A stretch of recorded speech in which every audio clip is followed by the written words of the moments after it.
Y'all know what time it is. Time for what? Time for what? Time for what? Time for what? What? This that what? This that what?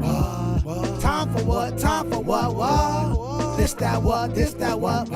We coming to vent on current events. Charles, TJ, and Fliz, people loving the gents. What a debate opinions of the brothers. Know your lovers love us, cuz us talk ish and live in color.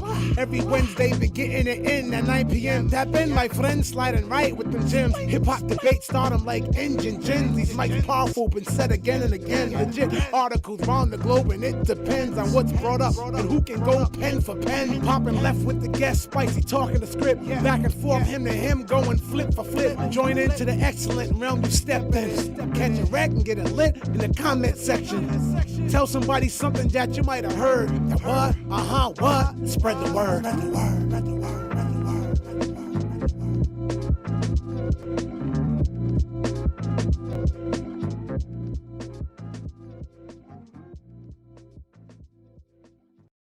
Danielle was on the camera. Yo. What's up?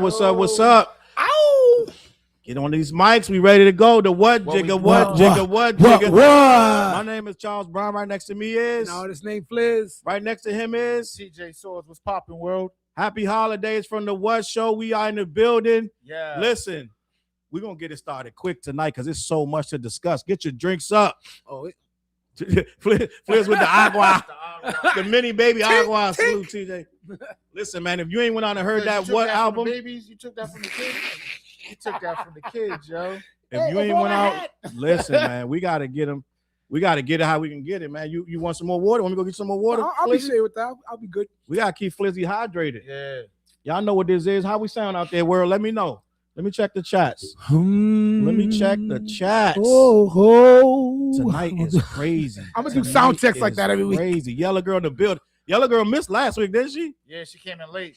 Yellow girl in the building. Let me see who else going on. Homebody in the building. What's going on? No, I think it was Homebody that missed last week. What's going on? I think it was Homebody. Let me see who else in here. Help me with that name because I need my glasses. Which one? The one right here. Let me. Oh, she hate me in the building. Yeah, she hate me. Yeah. She hate me in the building. Zero burn in the building. Listen, man, it's so much going on. It's so much to talk about. I don't even know where to start. But while I got Fliz here, you know what he got to say. You know what he got to do. He got to do this one right here. You almost ready? Black-Yeti.com. Fliz, that was not loud enough whatsoever. Louder? Black-Yeti.com. Black-Yeti.com in the building, gang. Listen, we are the What Show. Head on over to Black-Yeti.com. Oh, T, you want some more? I got some more gummies over there. Yeah. Oh, what up? I got some more gummies over there. So when we leave tonight, I'm gonna get you with the gummies. Yeah. But yeah, make sure you head on over there. Let them know who sent you. They ship all over the continental U.S. Do me a favor too tonight. If anybody might get low, let me know. We're gonna put the perfect show together. It's gonna be the best show we've ever done. Going forward, this show gonna be slapping. Oh yeah. All right. Talking behind the scenes crazy too. Y'all about yeah. Get ready. 2026 flow. Listen, man. The comments is going crazy. Oh, Yellow Girl sent those pics to the email. All right, I got you. I got to check the email and see what's going on. Listen, gang, if you already rock with us, you know what we gonna talk about tonight. It's so much crazy stuff. Y'all know Ebro just got fired. Ebro and Rosenberg. I want to talk about Ebro and Rosenberg. 21 Savage album flop. I want to talk about that. 21 Savage dropped the album? There it is. I didn't know what that is. There it is. Damn, yo. There it is. That's what I mean. I like, even knew that. It's a lot going on, gang. There's a lot going on. Like, what? Like, come on, bro. He just dropped the album. He just dropped the album with Drake on it. But that I'm saying, like, there's no promo for the album. Listen, he tried to do it. He tried to do a quick little sneaky joint. This the joint right here. Let me see something real quick. So that's the joint. I'm trying to get a picture of it so I can post it up. But it's a lot going on with 21. It's a lot going on. Listen, we got a lot. That's crazy. Yo. Yeah, nah, he got a new album. The joint called what's this joint called? The joint came out 5 days ago. What happened to the streets? You didn't hear about this? Nah, bro. Yeah, what happened to the streets came out. Let me get like something I would design. Let me get it's it's different. But he dropped it, and people was like, okay, that's it. Like it didn't get the response right? And so what happened today as a result of that, he went online in a frenzy. I'm just gonna be honest. We might just jump in right into it. He got mad. He went on the line. He went online in a frenzy. That's the album. Salute to Hot New Hip Hop. That's the album cover right there. It's called "What Happened to the Streets." So what 21 did was he went online and started saying, "We got to get back together." He added Young Thug, added Gunna. He said, we got to stop the bickering and beef. I'm gonna bring that up right now, but he trying to squash all beef in Atlanta. He been one of the people behind the scenes trying to squash a lot of the beef. He is, and that's the thing. He was one of the ones trying to squash it. He was a major force, and he talks about. So we're gonna have that conversation. Let me see, Young Thug. Let me bring that up because I just saw it today. It's just on Twitter. It ain't even on here yet. But what happened was they were telling him, Savage said, Gunna never said he was no street dude. He told you that from day one. He said, man, you got to squash this shit with him. That shit's over because you knew he wasn't one and you got to stop treating him like one. Mm-hmm. So it's like, it is what it is.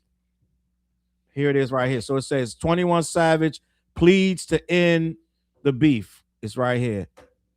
Let me see if they got the whole story up here. Bro, don't even have the whole story up here. All right, I guess I got to go to another site. I don't know what's going on. Hold on. But I wanted to read to you what he actually said. Mm-hmm.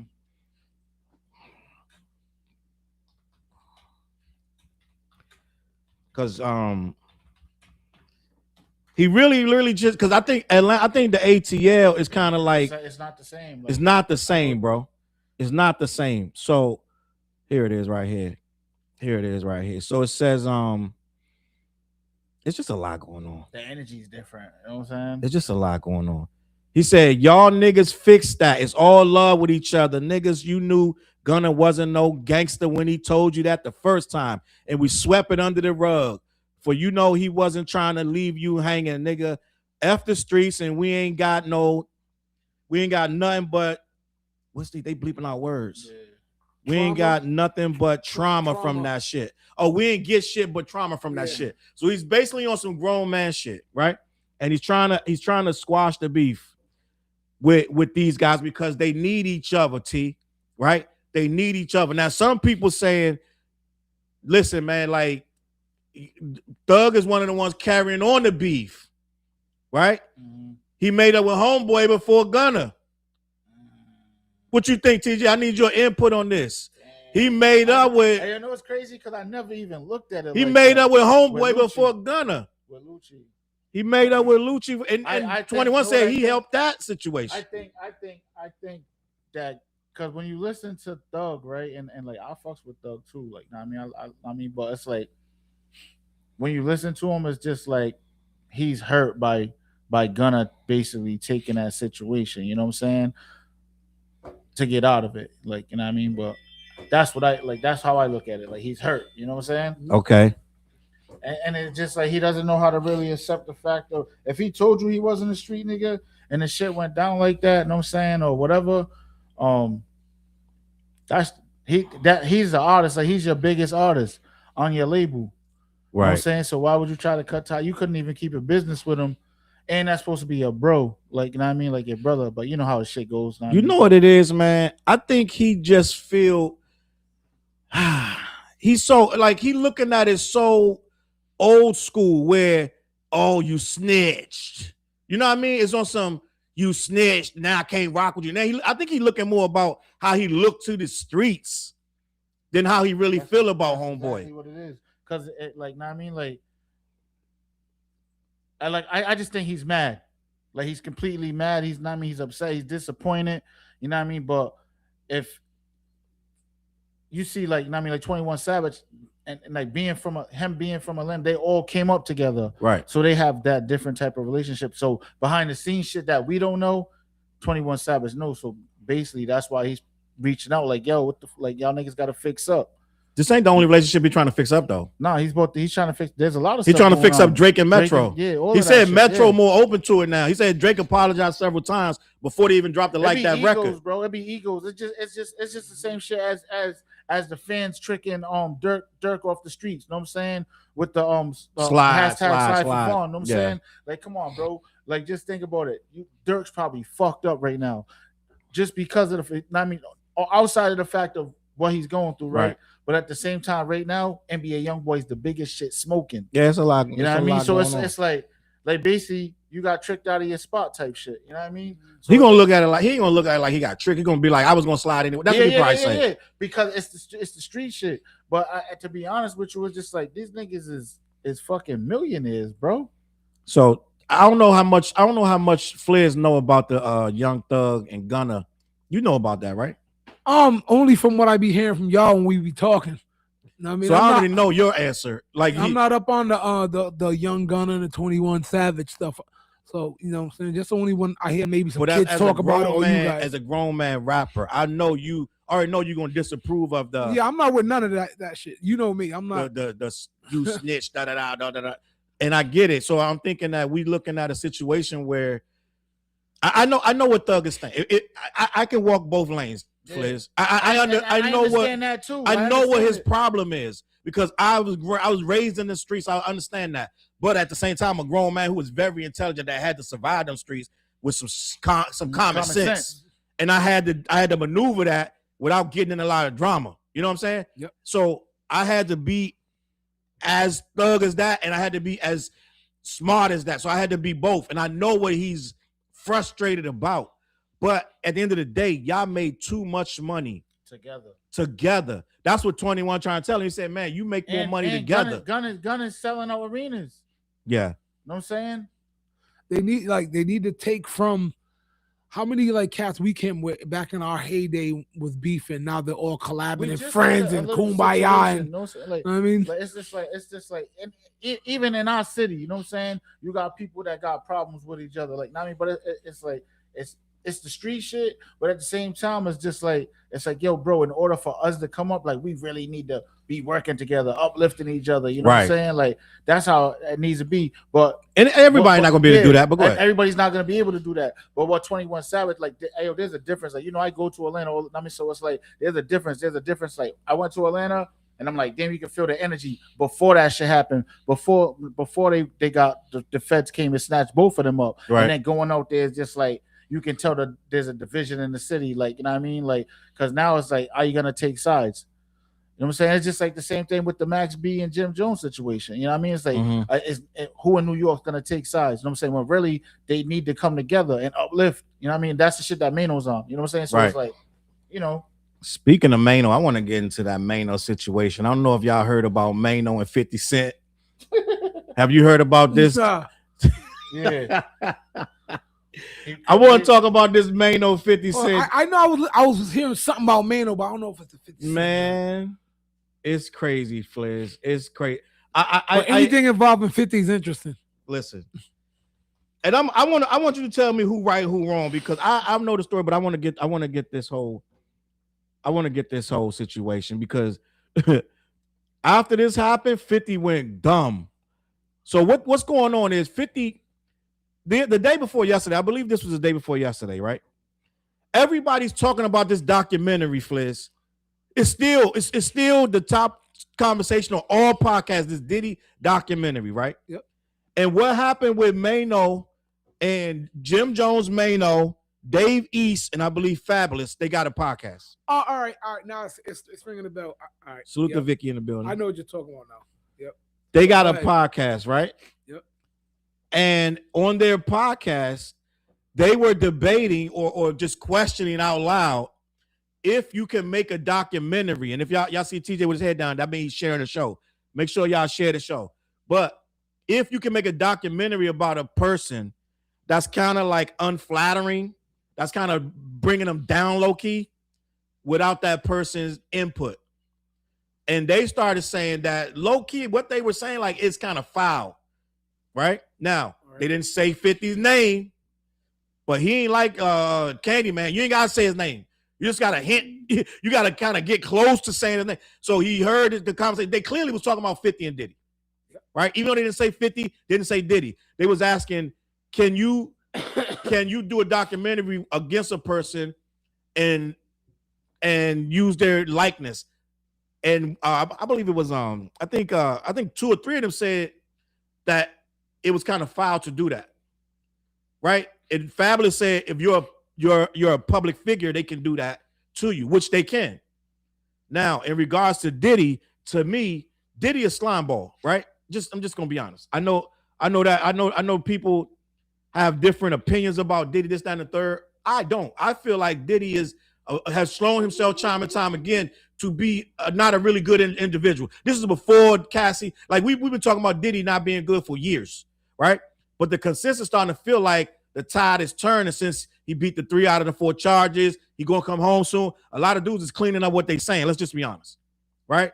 So now we got dudes kind of like I just did a video on this. I called them the Super Villains Inc. I said they was the Legion of Diddy.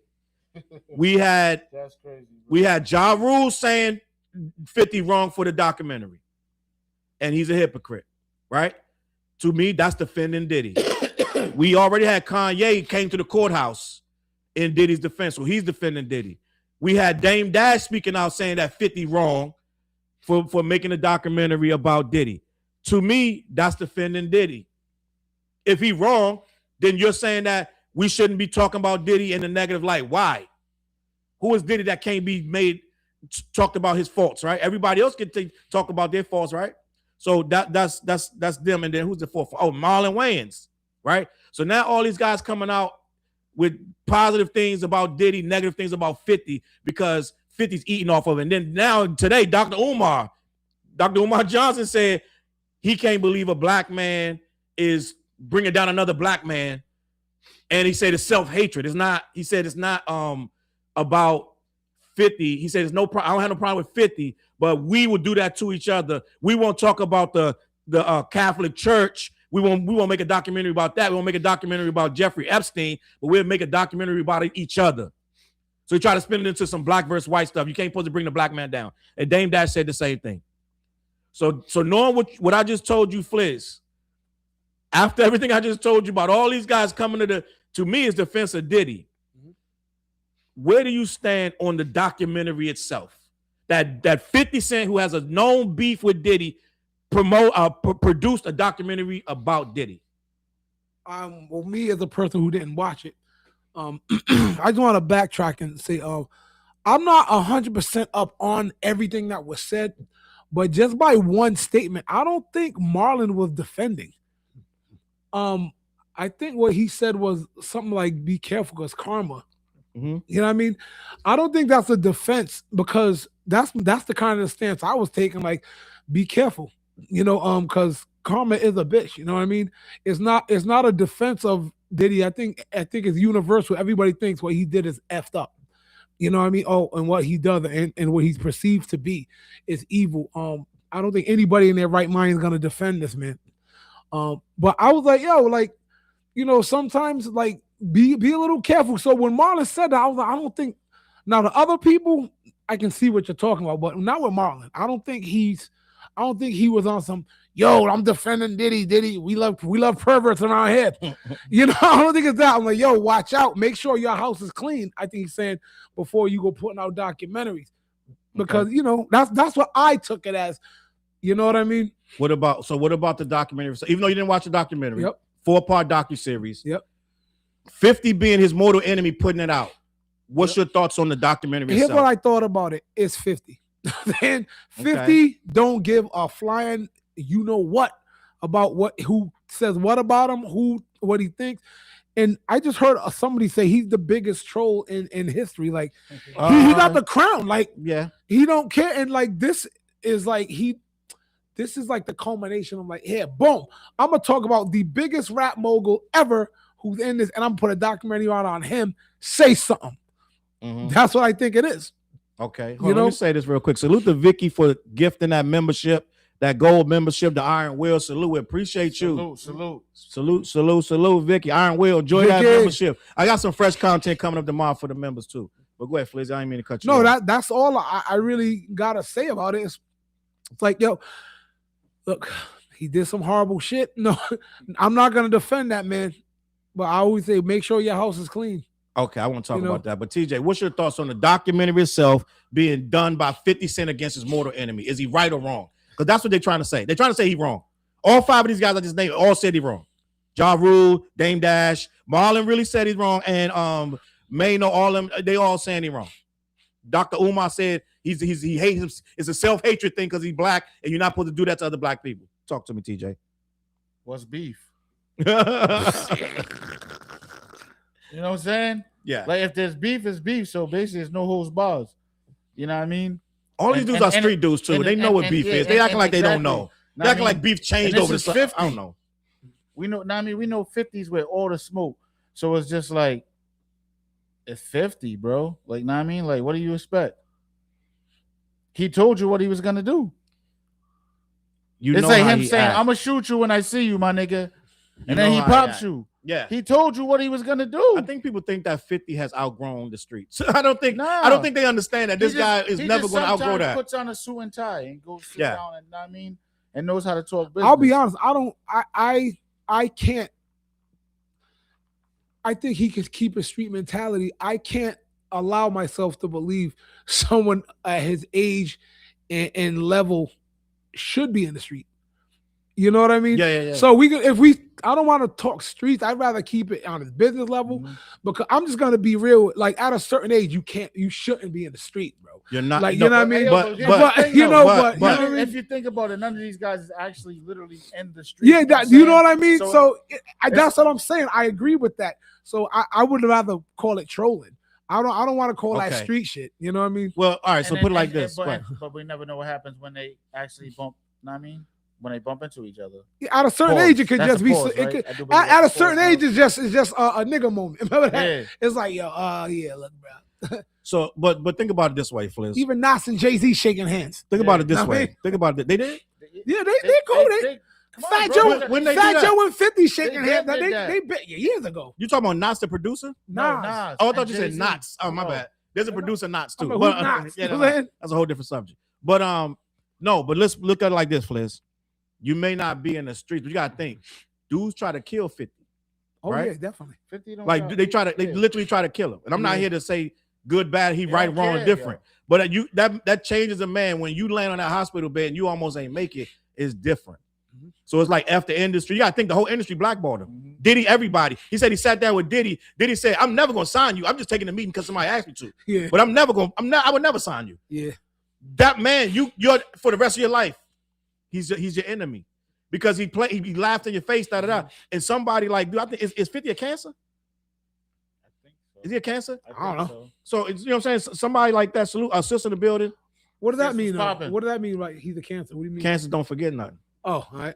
So he ain't gonna let it slide. Yeah, they're not gonna let it slide. But what I'm saying is, let me see this. Cat Williams said it the best. It's not a black or white thing. It's right. Plus, hold up. That's right. The other side. Acting. Hey, plus, you don't think Diddy smashed his baby mother on purpose? Yeah. Did he smash 50 baby mom? Yeah, his baby mom. So 50 baby mom. Is that she's that's the youngest one. Is that Daphne or the other one? Yeah, Daphne. She's in the court. She's in the case. Yeah, she's in the case.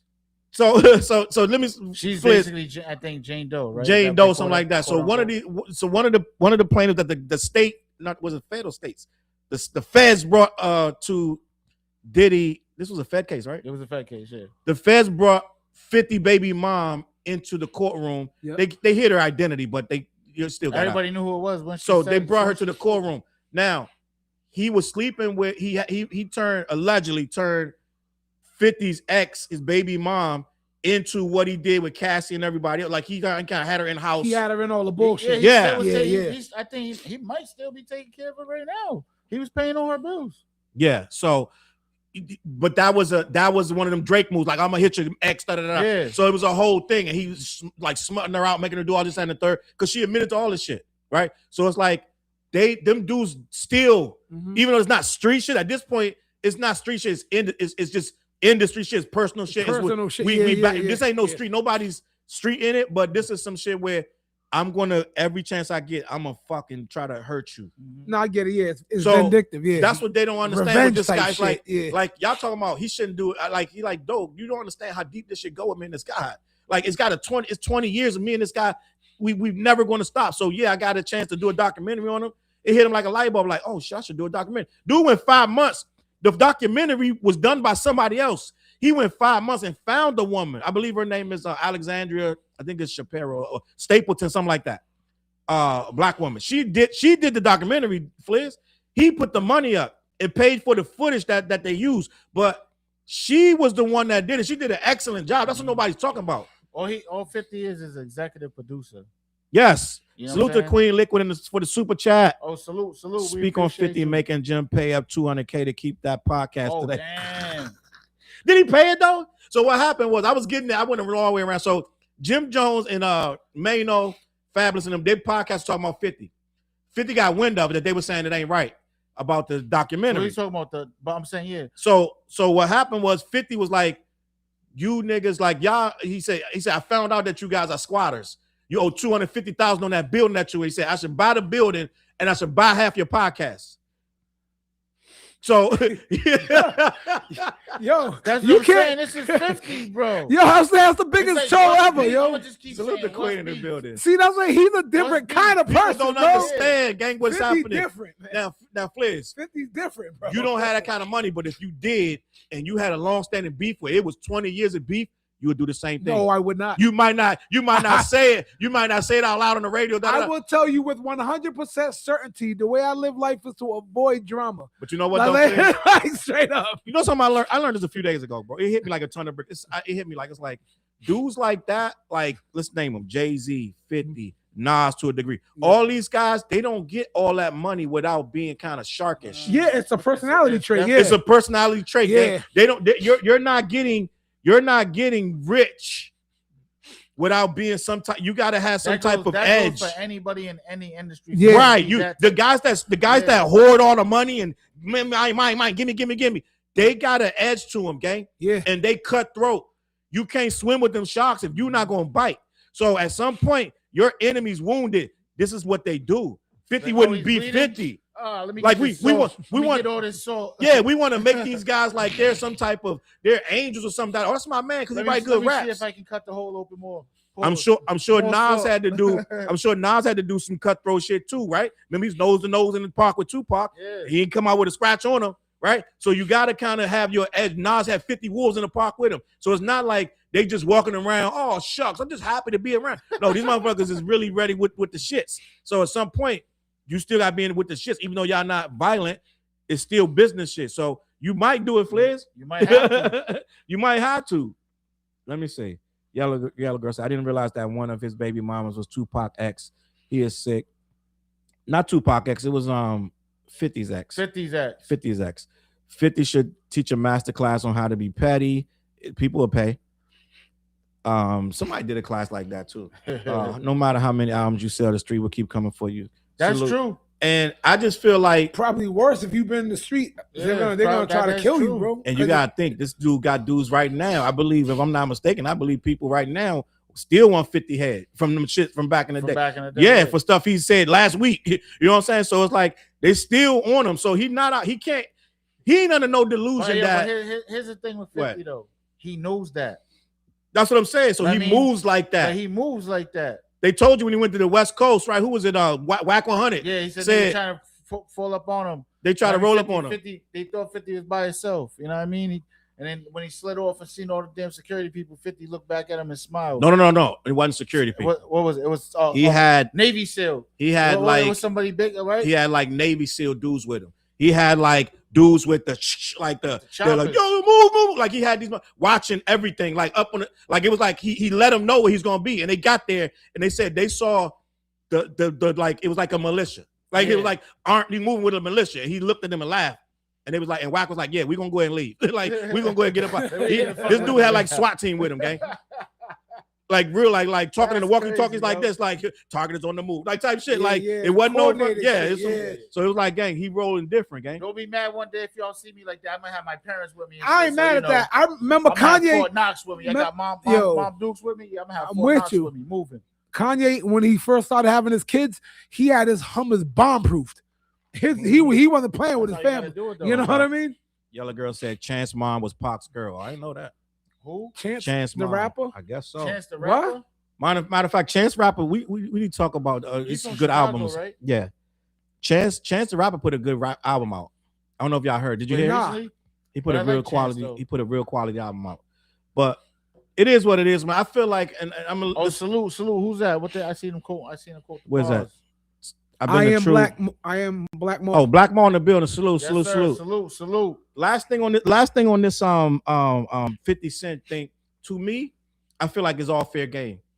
I feel like Diddy's such a slime ball, anybody can do anything they want. Because Diddy did anything. If you really paid attention, this dude did anything to anybody at any given time. Sure did. They talking Flint, you didn't watch the fucking documentary. I don't know if this is true or not, but they No, talking I murder. heard- they talking all kind of shit. Niggas got shot. I hear everybody talking about it. Never paid nobody. Hold up. What's homeboy that did the production? He had him never there for paid him? months. Yeah. Rod or something like that. Rod, not And Rod, I people. was gonna say, Oh, damn. that's the guy who made the shit for LL. Yeah. Yeah, the yeah, producer, yeah. I know.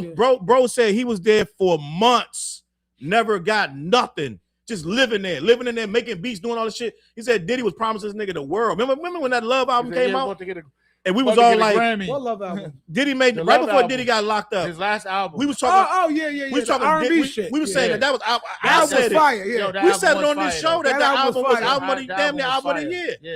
Before He got nominated for the Grammy. Did he? No, well, he didn't win because he got bagged up. Rape. They're like, Yeah, this so motherfucker no Grammy. bro was working on that out, and the album was solid. Yeah. It ain't gonna be all this 90s shit. That was It was R&B 90s album. It was all R&B 90s, 80s and 90s. The shit was fire. I'm gonna be honest. But after that, this motherfucker was in a hotel in Manhattan somewhere, and they came and got his ass. With Tootsie. Yeah. but end of the day, right? I'm gonna leave it at this. That Diddy documentary, I don't care who did it.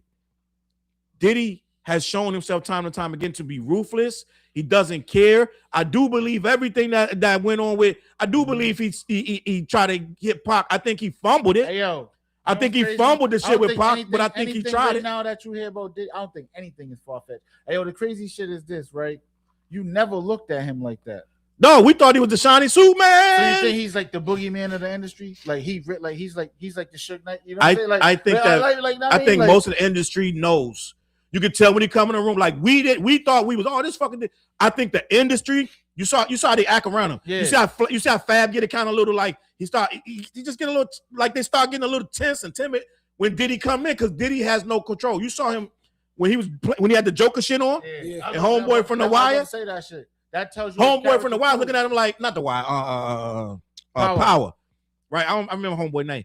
But he was like, I should sock this nigga out. But he said, I know what's gonna happen. You know what I'm saying? Like, you know what's gonna happen if you do. So it's like I think Diddy was uncontrolled. You saw what he did. Just hearing that Kid Cudi was with this chick, went through a fucking Molotov cocktail in his Porsche, looking for this nigga. Like they gonna kill him. So here's the question I'm gonna ask. Wait. Do you think there's more charges coming his way? Do you think they're still looking at all the shit that they they're hearing right now? This was gonna happen with Diddy. They got 2 years. Diddy gonna settle everything. Together, bro. They're not gonna. First of all, no law enforcement's coming for Diddy again. You don't think so? No, because the case they had the case. And they overcharged and they leaped. They got egg on their face. They look crazy. They look absolutely. You. First of all, they had more charges. They had the dumb charges down right before the fucking sentencing. So they're not going to come for him. They but came for John Gotti like 3 times. You do remember? But he ain't no fucking John Gotti. First of all, true, and John Gotti kept doing his job. You know what I'm saying? So Diddy not going to get in this situation again. And what they really had on him. That was my next question. They don't really had nothing on him. Do you think he's going to come out and did anything change? At this point, I used to think it was going to change, but then he sent 50 of them flowers with their funeral flowers. That's what I'm saying. So it's like, dog, what the hell? So I can't even say anything's going to change. You send a nigga flowers at a nightclub, so you're not changing. You're still the same OG, right? But I think the industry knew. I think niggas got tense when he came in, and that's why a lot of rappers you didn't think would fuck with him, but putting them on the album and shit. Freddie Gibbs, all these niggas, because he come with this energy. They said this nigga Diddy was up 5-6 days straight just on some shit like just nigga like. So imagine he coming in he got 17 bodyguards. You know what I'm saying? He got a gun in his way. Nigga, like Suge Knight. He walk in and just go crazy. Just stop bugging. Nigga, hit the studio. I'm paid. I gotta just bugging out. Where the pink cocaine? Like this nigga coming in. It's just the energy. You're not trying to match that like shit. Diddy, I don't do that. No, you're gonna do it tonight, buddy. Like, no, the fuck I hate, nigga. So it's like I think people knew what it was. Let me keep this pushing. Anything y'all want to add before we move on? Nah, we Gucci. 50 apparently told Umar to shut up. I want to talk. He told Umar. He told Umar to shut up. With what? Shut the clock. Oh, the rum chata? Mhm. You want some ice? I don't have to. You don't have to get it though. Nah, I'm good. Oh, Hand me one of I them. Oh, got shout it. out to my boy What Carlos, I got? who's hooking it up with well, even though I don't drink, but he's hooking it up for the family with those cinnamon coquitos that his wife be making. Yo, shout out to Carlos out there. Salute to Carlos. You Let me see what's watching. going on in the chat. Lot of comments going on. This is my new favorite track, fellas. Peanut Butter Tim's. We about to do a video for Peanut Yeah, Butter we Tim's. need a video for that, I bro. was gonna get you. Six got to be there too, Flair. Oh, he's been ready. I was with him today. Shout out to Six, man. Let me see. Vicky said, I appreciate this podcast. Keep growing. I'm learning. I'm just going to be honest. Salute, Vicky. I appreciate you tapping in. Did I say thank you for the super chat? I did, right? I believe Vanessa you in the did. building. Salute, Vanessa. What up, Vanessa? What up, Vanessa? We appreciate you. Good to see you. Let me see what else got going on in here. Homebody Diddy stole Mace whole style. I think Mace gave it to him. Mace probably was writing for him. I Yeah, don't think right? he stole it. I think Mace gave it to him. Just gonna be honest. But let me see what else going on. Because it's so before I get to Ebro, I want to talk about Ebro and Peter Rosenberg. What happened at Brown? We got to talk. Oh yeah, Oh, man. yeah, First yeah. of all, let's rest in peace to the Yeah. victims of the For Brown real, yeah. of the Brown shooting. They still ain't caught this guy, but man, listen, it's really tough, man. We was here and a lot of people was texting us from out of state asking were we okay and this, that, and the third. Salute. I'm not salute, but rest in peace to the victims and the people that are injured but are still alive. We wish you speedy recovery, right? Yeah. And light and happiness and peace, man. Like that's traumatic, man. And I saw a video, TJ and Fliz. I saw a video of them inside the classroom. Yeah, Man, I saw that. it's nothing like it. That's gang. some scary shit, bro. It's terrible. So I don't want to get too deep in that and start bringing the show down. But Yep. we gotta do better as a society, man. Me personally, I'm just gonna say this. This might be controversial, gang, but this is just me. I don't think the shooter should ever be brought in alive. I'm just gonna be honest. That's just me. Now, what I'm saying is this: you're willing to take other people's lives, and then you want to put your hands behind your back and put your hands up and this and that and get taken in peacefully. I don't agree with that. That's just me. I'm gonna be honest, but it is what it is. Salute to the to the people who survived it, and we wish you well. All right, speedy recovery to the ones that's fighting for their health and their well-being. Anything you want to say, Flip? Sound like you look like you want to say something. I'm saying same thing, bro. I was at a show. I was doing a show at Mixed Magic, and it's crazy. Not gonna lie, that shit was crazy. Like it's a little intimate spot, but had everybody on their feet. So you got that after show adrenaline. We go to the back, and the program director like, hey, be careful, because right down the street, because where we was is right around there. Yeah, you know what I mean? So I'm like, I had my son there. This is the first time I ever performed with my son on stage this past Saturday. So I'm on cloud 9. My son's happy, got my girl there. Then that happened. Everything, bam. Down, you're like, shit. you know what I mean? When you ride Yeah, out, right? Now I'm like, there was mad traffic though too, but it was, but let's move on. Let's move on. Yeah, rest in peace. Vicky, I'm sorry to hear that. We wish you love and prayers up to you too. So let's move on. Bing says salute. Bing in the building. Darius in the building said I never agree with Batman not killing the Joker, so I fully agree. The shooter shouldn't have come out alive. Let me see what else we got going on. Speedy recovery to the victims from Sims. I want to talk about this. Now I don't know if you guys know about this at all, but I do want to talk about this because I put this post up, and some people, believe it or not, Flair, some people got upset with me. I get upset. They get upset with me every Twitter. Flair, they get upset with me every day about something. This is my job at this point. But some people agree with me, and some people don't, right? But I want to talk about this right here, right? Because in my opinion, Fliz and TJ, and I don't know how much y'all know about Ebro, Paul Rosenberg, and Peter Rosenberg. I'm gonna let y'all know a little secret. I did a video the other day about Ebro and Peter Rosenberg. I did the whole video calling this nigga Paul Rosenberg. Oh. I had to delete the video, do the whole shit again. Fun fact. No one knows that but me and Whitey. I had to redo it. Fun fact. I had to redo the whole video again and change the name. Man, you should have just been. But I made it better because I got more information and it was. And then also about Peter Rosenberg. Yeah. The fact that I wanted Peter Rosenberg. I would put a little. That's what I was about to do. That. I was like, fuck. I counted how many times I said his name wrong. I was like, damn, 12, 13, 14, Shit, He's like, shit, I gotta 15. do this over. Fuck, 16. Shorty, I record said this, the nigga named record this 16. over, bro. shorty. I was like, you know what? I can just cut Rosenberg and just keep putting Rosenberg. Right? Yeah. Rosenberg. I was like, you know what, y'all just do it over. I see you, Ty. Yeah, Salute, yeah. Ty, in the This building. weekend's good. See what's popping. Yo, listen, Christmas Eve is coming up. We may not be here on Christmas Eve or for New Year's. So this might be the last show of 2025. We're gonna see. Maybe I'll go live on them 2 weeks. I don't know. We'll see what happens. We should go live on some other shit though. We'll see. We'll see what happens. But listen, man, I want to talk about this right here because some people get mad at me every day for this, that, and the third. And the one post I did do that everybody agreed with, a lot of people agree, was my Nas post talking about stop disrespecting Nas. We're gonna talk about that because they disrespecting Primo. Talking about we want Hit Boy instead of Primo on that album. I ain't like that, and that shit, the shit went viral that I wrote on Twitter. We're gonna talk about that, but I want to talk about these guys because I don't know how much y'all know about what happened with Ebro and Peter Rosenberg from Hot 97. These dudes Rosenberg. Paul, Charles. Rosenberg. they got fired. Rosenberg With a mechanical robot. Rosenberg. Like, Paul Rosenberg is Eminem's manager, so it wasn't Paul. They two different people. Rosenberg. Yeah, Rosenberg. But Peter Rosenberg. And they're not related either, right? No. Finkel Einhorn. No. Finkel and Einhorn. No, it wasn't related.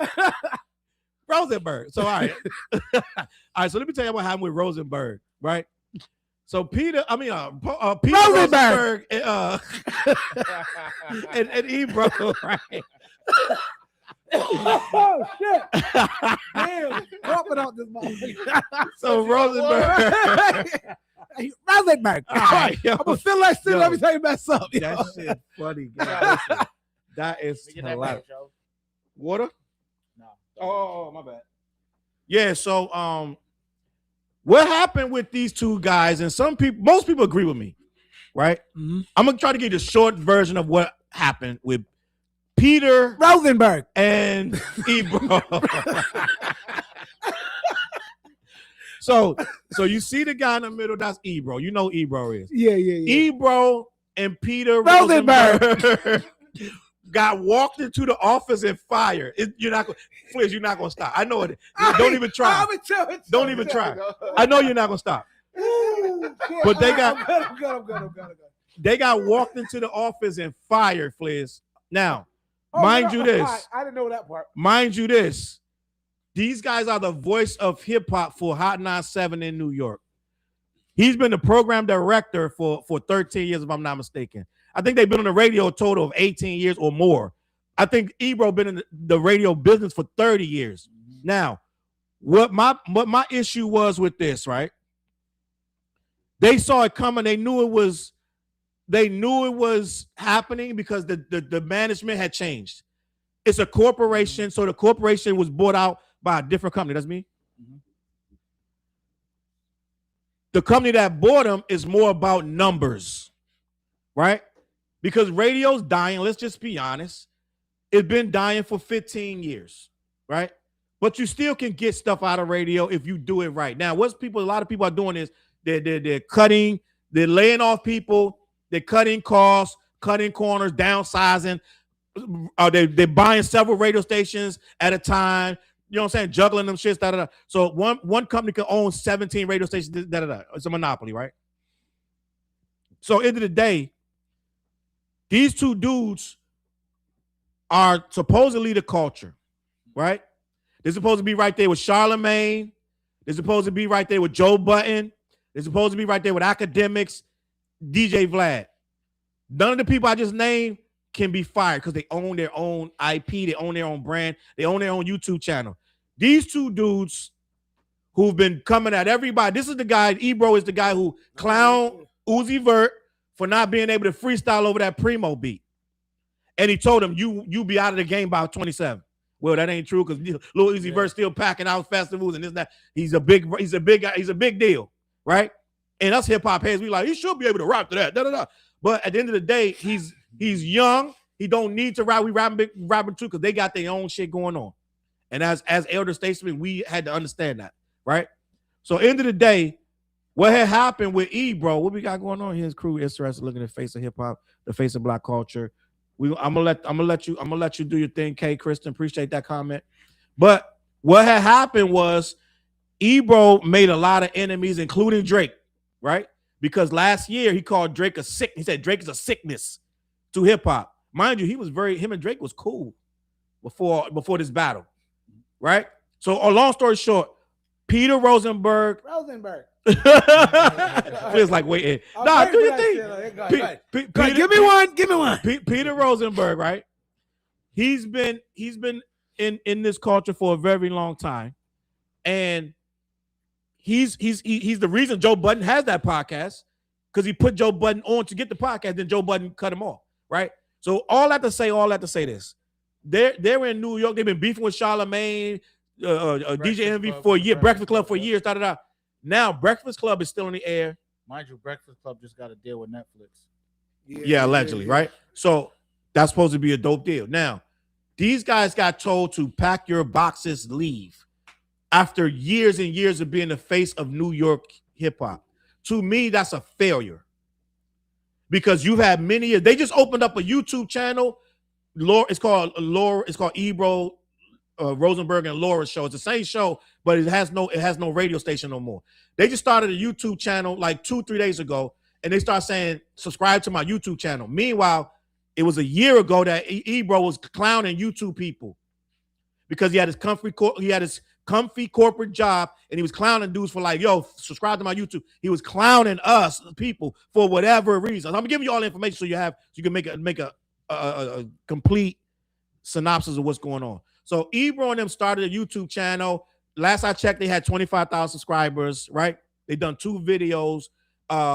Laura ain't even on the videos yet because she got a vacation or wherever she was at. So they rushed this thing together because they didn't know this getting fired. And I'm like, you've been in this business this long. You done beef with everybody from academics, DJ. You done got smoke with everybody in the industry, and you didn't own shit. You was a worker at a radio station, just like everybody else in the station. And I think that's a fumble to me. That's embarrassing. You disrespect the culture because you were claiming to support the culture, and all you showed us now is to just keep your job as long as you can and until they fire your ass. That's just my opinion. Now, we all need a job. That's not what I'm talking about. But when you're in this business of hip-hop for this long with that access to all these rappers, and the day you get fired, Drake is on your shit. Drake making memes, putting axes up, talking he got the axe. Then Drake DM'd them and said, die slow, pussy. So I know I'm hitting you with a lot of shit. You got to process a lot of shit. But they hate it, gang. I hadn't heard about the axe thing, though. Yeah, Drake DM him and said, die slow, pussy. It just sounds funny that you said Drake said that. It's hilarious. But that's the position these niggas in, that they can get clowned by Drake. That Drake could clown you. So that means your whole existence in hip-hop came down to one DM from Drake saying, die slow, pussy. And then he told him, he said, we got something else for your ass. So people think Drake's the reason he got fired. Now 50 came up today, said he was the reason he got fired. These motherfuckers getting clowned all over the place. 50 said Ebro's the reason that hip-hop, New York hip-hop fell off. So my whole thing is, the reason I brought this up, Fliz, the importance of ownership. That's what I'm saying. Like, as far as like in hip hop, when you're at that level, right? Make sure you own your masters. Own everything. You sound like. I want to have this conversation. Ebro called Drake a cancer. Well, he said he was a sickness. He didn't say cancer. He said sickness. Now, let's talk about this. What's your thoughts on this situation as far as Ebro and Peter Rosenberg? Peter Rosenberg. I want a button to press. Rosenberg. We gonna get a Rosenberg button. As far as these two dudes being so opinionated in hip hop, and then being able to get walked out the building on a Wednesday or some goofy shit. Talk to me, please. Yo, I've been watching mad people doing podcasts on this shit all over every social media. I've heard like people like older than me, younger than me, like talking about did this dude like destroy hip hop and all this kind of stuff? He got what he deserves. Remember that comment she was talking about? I have seen him talk a lot of crap. I've seen him talk crap to battle rappers back in the day. When very arrogant. I remember when I forgot which battle rapper it was, but someone was like, "Yo, you say you don't like battle rap," and Ebro was like, "I like hip hop though." So I think he spoke a lot of crap to people, and he put a lot of people in tough positions. So people are kind of celebrating, right? Like his downfall. But that's that karma thing. People you see on the way up, bro. Gotta see on the way down. Yeah, like I don't like how he handled I like the Uzi verse. I understand you were elder statesman, but I don't like if you're in a position of power, people come on your show and get uncomfortable. I don't like that. Power. So he used that in his advantage to talk reckless to people, knowing that they need their records to get played on this radio station. Right. Yeah, I didn't like that. He was the program director. It's sucker shit. If I punch you in the face, then you're not gonna play my records. But I gotta allow you to talk crazy to me so I can get these records played. Right. You know what I'm saying? Like it's that type of shit. And that was the problem. He was supposed to be, he was wearing two hats. I'm the program director, which means you gotta play Lil Uzi Vert, but then you bring it up here, you showing him hate. He the same one that, regardless how you feel about Tekashi 6ix9ine, he was the hottest thing in New York. He banned Tekashi 6ix9ine from the Summer Jam because he didn't like him personally. So it's like you're using your power. This is why people is celebrating, right? You're using your power. And Rosenberg pissed Nicki Minaj off one year where he said that, I mean, she could have Starship shit. Starship wasn't hip hop. I mean, the fuck. But he said that shit. He hurt the radio station by doing that because she walked away from Summer Jam. Lil Wayne called her and said not to do it. Yep. Oh, he told her not to do it? Lil Wayne got involved. Was like, get out of there. Yep. But they said, I think it was 2 years later that she came on the show, talked to Rosenberg, right? She talked to Rosenberg. and they made up low key. But at the end of the day, they were abusing their power. But it was a facade. They never had it. Because this new company bought the station, and now these motherfuckers out in their ass. Now, Ebro still works for Apple, right? So he headed over there and did a video like, oh, watch Apple tonight. And his motherfuckers, so now it's like people really clowning like, oh, you ran to Apple and you making it like it's popping. It's not popping over there either, right? Dead ass. And now you got a YouTube channel. So I'm gonna subscribe to YouTube channel. You gotta, they doing a show. One of them is that they had each other. They don't even have a studio. They're not even together. They're not even together. Pause. So it's like, the numbers already dropping already. The second episode, numbers already declining. Benzino came out dissing him. Benzino? So now you got Benzino dissing you. Drake calling you a pussy. Like, gang, what did you do wrong? They did something wrong, Flips. He rubbed a lot of people. Like, people, I don't have even a dog in that fight. But I just didn't like the aesthetic of how he talked to people, man. I don't like that, man. It was like, yo, he's talking down to people, but he's talking down to them because he's in a position of power. I mean, they need like as an artist, especially like you need that for you to be like, my record got played on Hot 97. That's a big fucking deal as an artist, bro. Yeah, I can understand if they went up there with war in their heart, but them cats were going up in there humble and getting like sabotaged. Yeah. Like, what was this about? And I know it was kind of pandering too. It was pandering to the old school hip hop heads like me with the backpack. Yeah, man, he should be able to rap. Ebro was right. He should be able to rap to anything if you're a rapper, but that's not your position.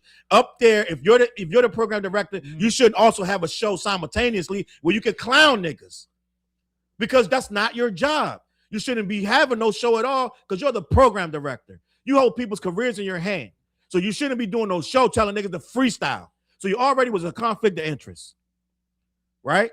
You thought you had the power. Well, they walked his ass out of it. Now he's on YouTube just like my ass. I got more subscribers than his ass just right now, just be honest. So, and this motherfucker, Peter Rosenberg, he has a channel. He had a YouTube channel for 18 years. They got 50,000 subs for 18 fucking years. I'm about to catch his ass. So that's what they're saying. Like, y'all didn't use this shit right.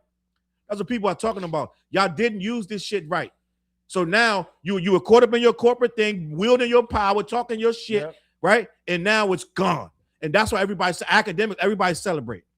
Yo, you know what's funny? Speaking of this by Benzino, I don't know if y'all know, last month I got this by Benzino. Huh? I swear to goodness. On TikTok or some shit. I swear to goodness, I'm on bullshit. What you mean? Like they had a clip of Benzino saying something that was crazy about it. I was like, damn, I said that's not like a proud moment in hip hop right there. Who got this by Benzino? Me. What you mean, Fliss? It was funny. I put something on a video. I didn't even know, like, It was him. I said, damn, that's not a problem in hip hop. Somebody was saying, yo, your boy Benzino responded to me. I was like, mad shit. Yo, nigga, you in Providence. I'm about to come see you, bro. Nah, he was like, he was like upset, bro. Shit. I was like, damn, he acted like I dissed him or something. Nah, he was mad. He just said something about, I don't know, something about. I don't know what I'm talking about, but did I tell you my Benzino story yeah, already? I remember. I know it. I don't know if he knows, but I know it. My Benzino story about when I was doing promotions, I was going to do a Benzino show. So one night I'm in the house. So at the height of my promotion, people just call me with all these different. That's how I got Benzino. Who my guy? I can't remember my guy's name. Right? He's here. I can't remember his name. He's the reason I got Benzino. But somebody hit me up. Yo, I'm sitting here chilling with Zeno. You want to talk to him? You can bring him down. Talk to him about coming down. This is years ago. Probably. This is probably fucking 12 years ago. I want to say. So they was like, yo, Zeno could come through. He whatever. He want to talk to you. So I got on the phone with him. I'm in my house. Wherever he's at. He's like, oh, bro, what's good? You run Providence like that? Then he's like, yo, I could come down and do a show with you guys. He's like, I ain't been home in a while. Yo, I would love to do that, man. I ain't been in the city in a minute. So I was like, bet, whatever. So I was like, shit, I can start promoting this shit right now. So I think I had posted on what I do when I get them shows. I would test the waters like I did with Beating Us last year. I test the waters on which that came to be a fucking disaster, right? But I test the waters like, yo, would y'all come and see this motherfucker? People's like, oh shit, you're where? But I put on there, yo, would y'all come see Benzino? And somebody, I can't remember who it was, inboxing like, bro, do you know how Benzino rose to these shows? He said Benzino can't even perform in Boston because when he comes through, it's so much drama when he gets there that they don't let him perform here in Boston. He said, think twice about what you're doing. Like, don't make sure you know what you're fucking doing before you bring Benzino. He said he's gonna come probably 50 to 100 deep. And they don't play around. You know what I'm saying? So I was like, oh shit. I don't know. I don't know what I'm doing. I don't know what I'm getting into. Because I just do shows like Big Sugar, all these motherfuckers. They come and do the show. Edo G niggas. I love these niggas. Yep. They come do the show. What's my guy? Rosenberg, not Rosenberg. Craig G. So they'll come do the show a nigga love, I pay him, whatever, and that's it. And Benzino was like, man, you gotta pay me, I'll come through, But the way he was talking, it made me nervous. So I called him back. I was like, yo, bro, yeah, so I kind of was talking like it was a problem with I don't know, He's like, all right, bet. So the nigga was like, don't worry about it. It's all good. So when we hung up, I started thinking like, fuck, what the fuck you doing? Charles, just do the fucking show. This is before all this controversy and shit that he coming like acting right now. So I tried to hit him back. The nigga had blocked me. So it was like, I flaked because somebody made me, they was like, yo, bro, you don't want that drama, Then I thought about it, I was like, you know what? Let me talk to him and see where his head at, but maybe we could get some common ground. So that's my whole story with Benzino. I was supposed to bring him.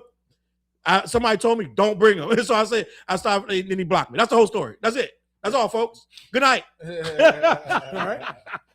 That was the whole story. But people don't know that, people in hip hop, they don't know this about him, that he comes like that, and it's just like, he's not that now.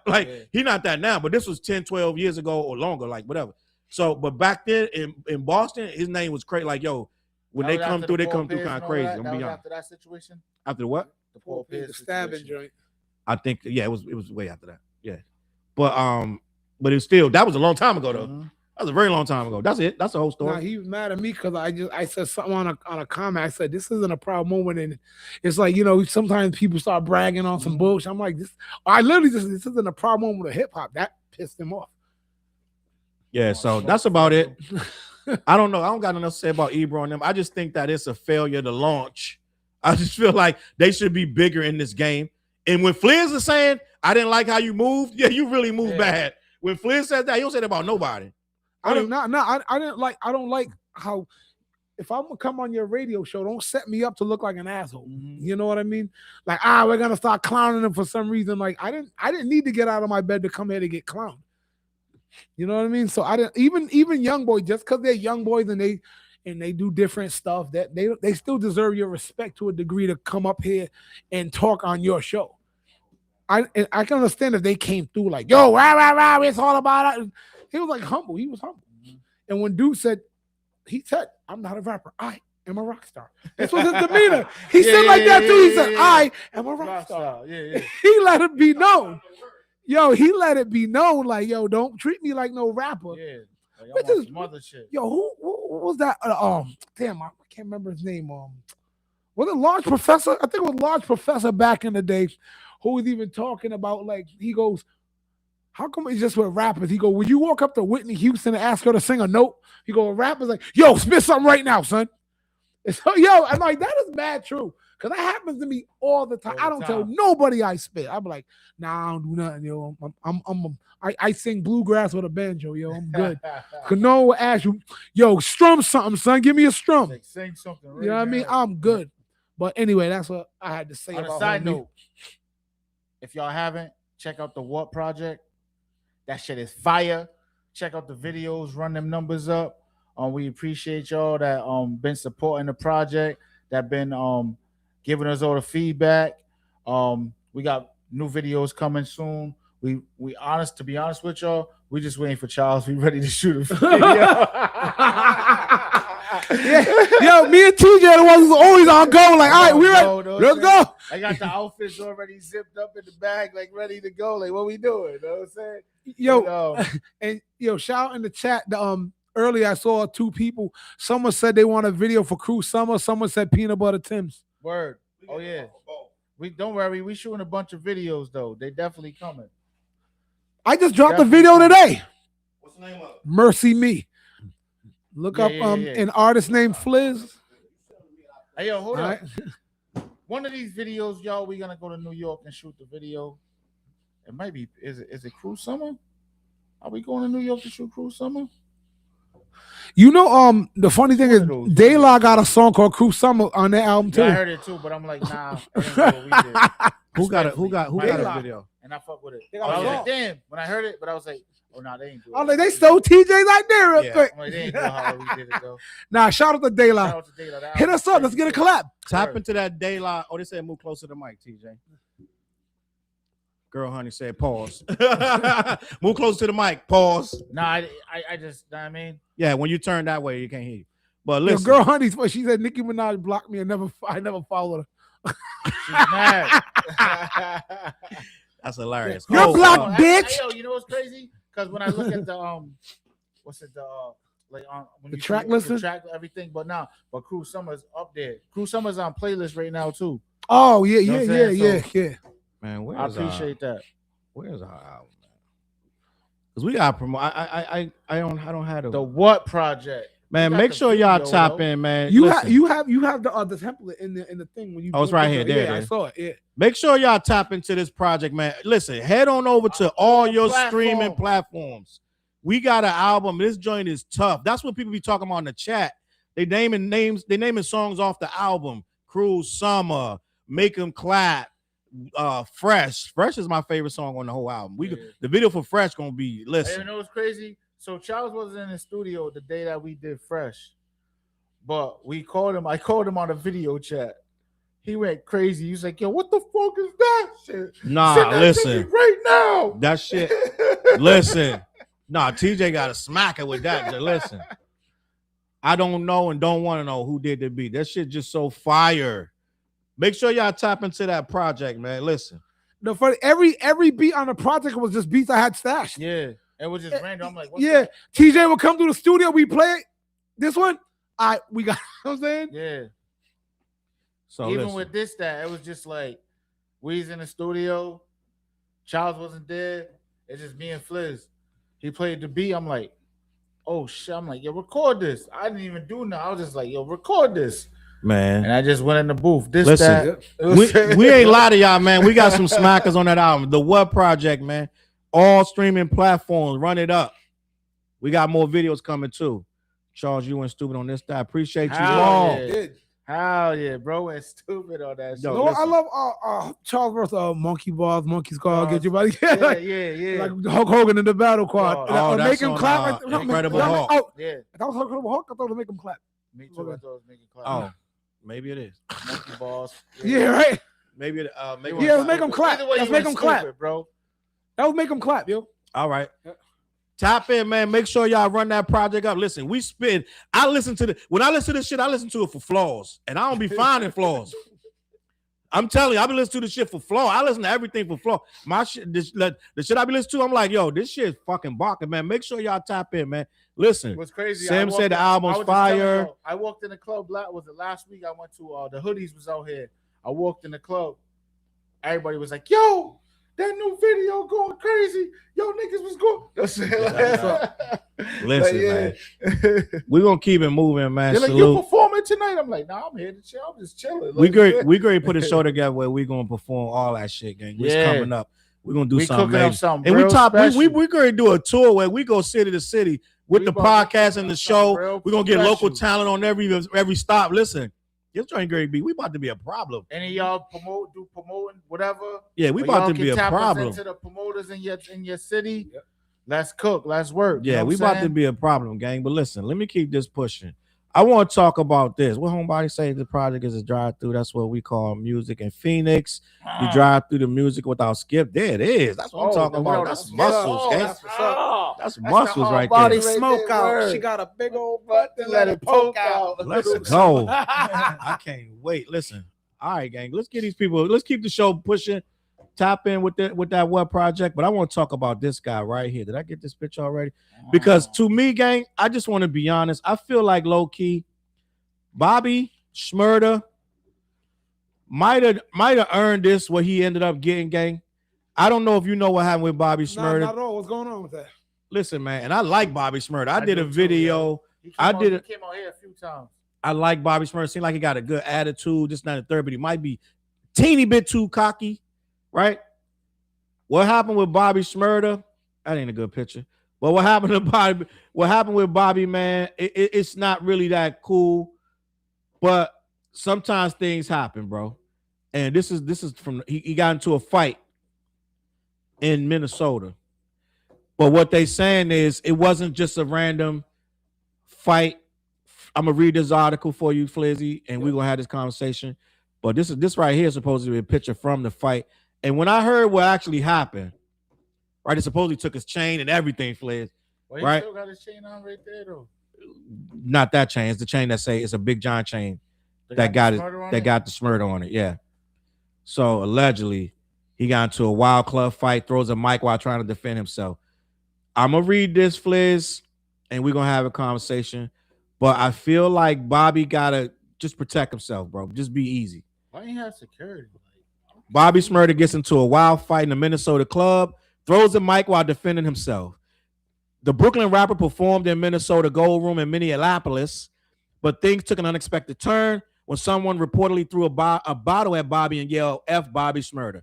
The moment of the bottle being tossed at him wasn't caught on video. However, the big brawl that followed was.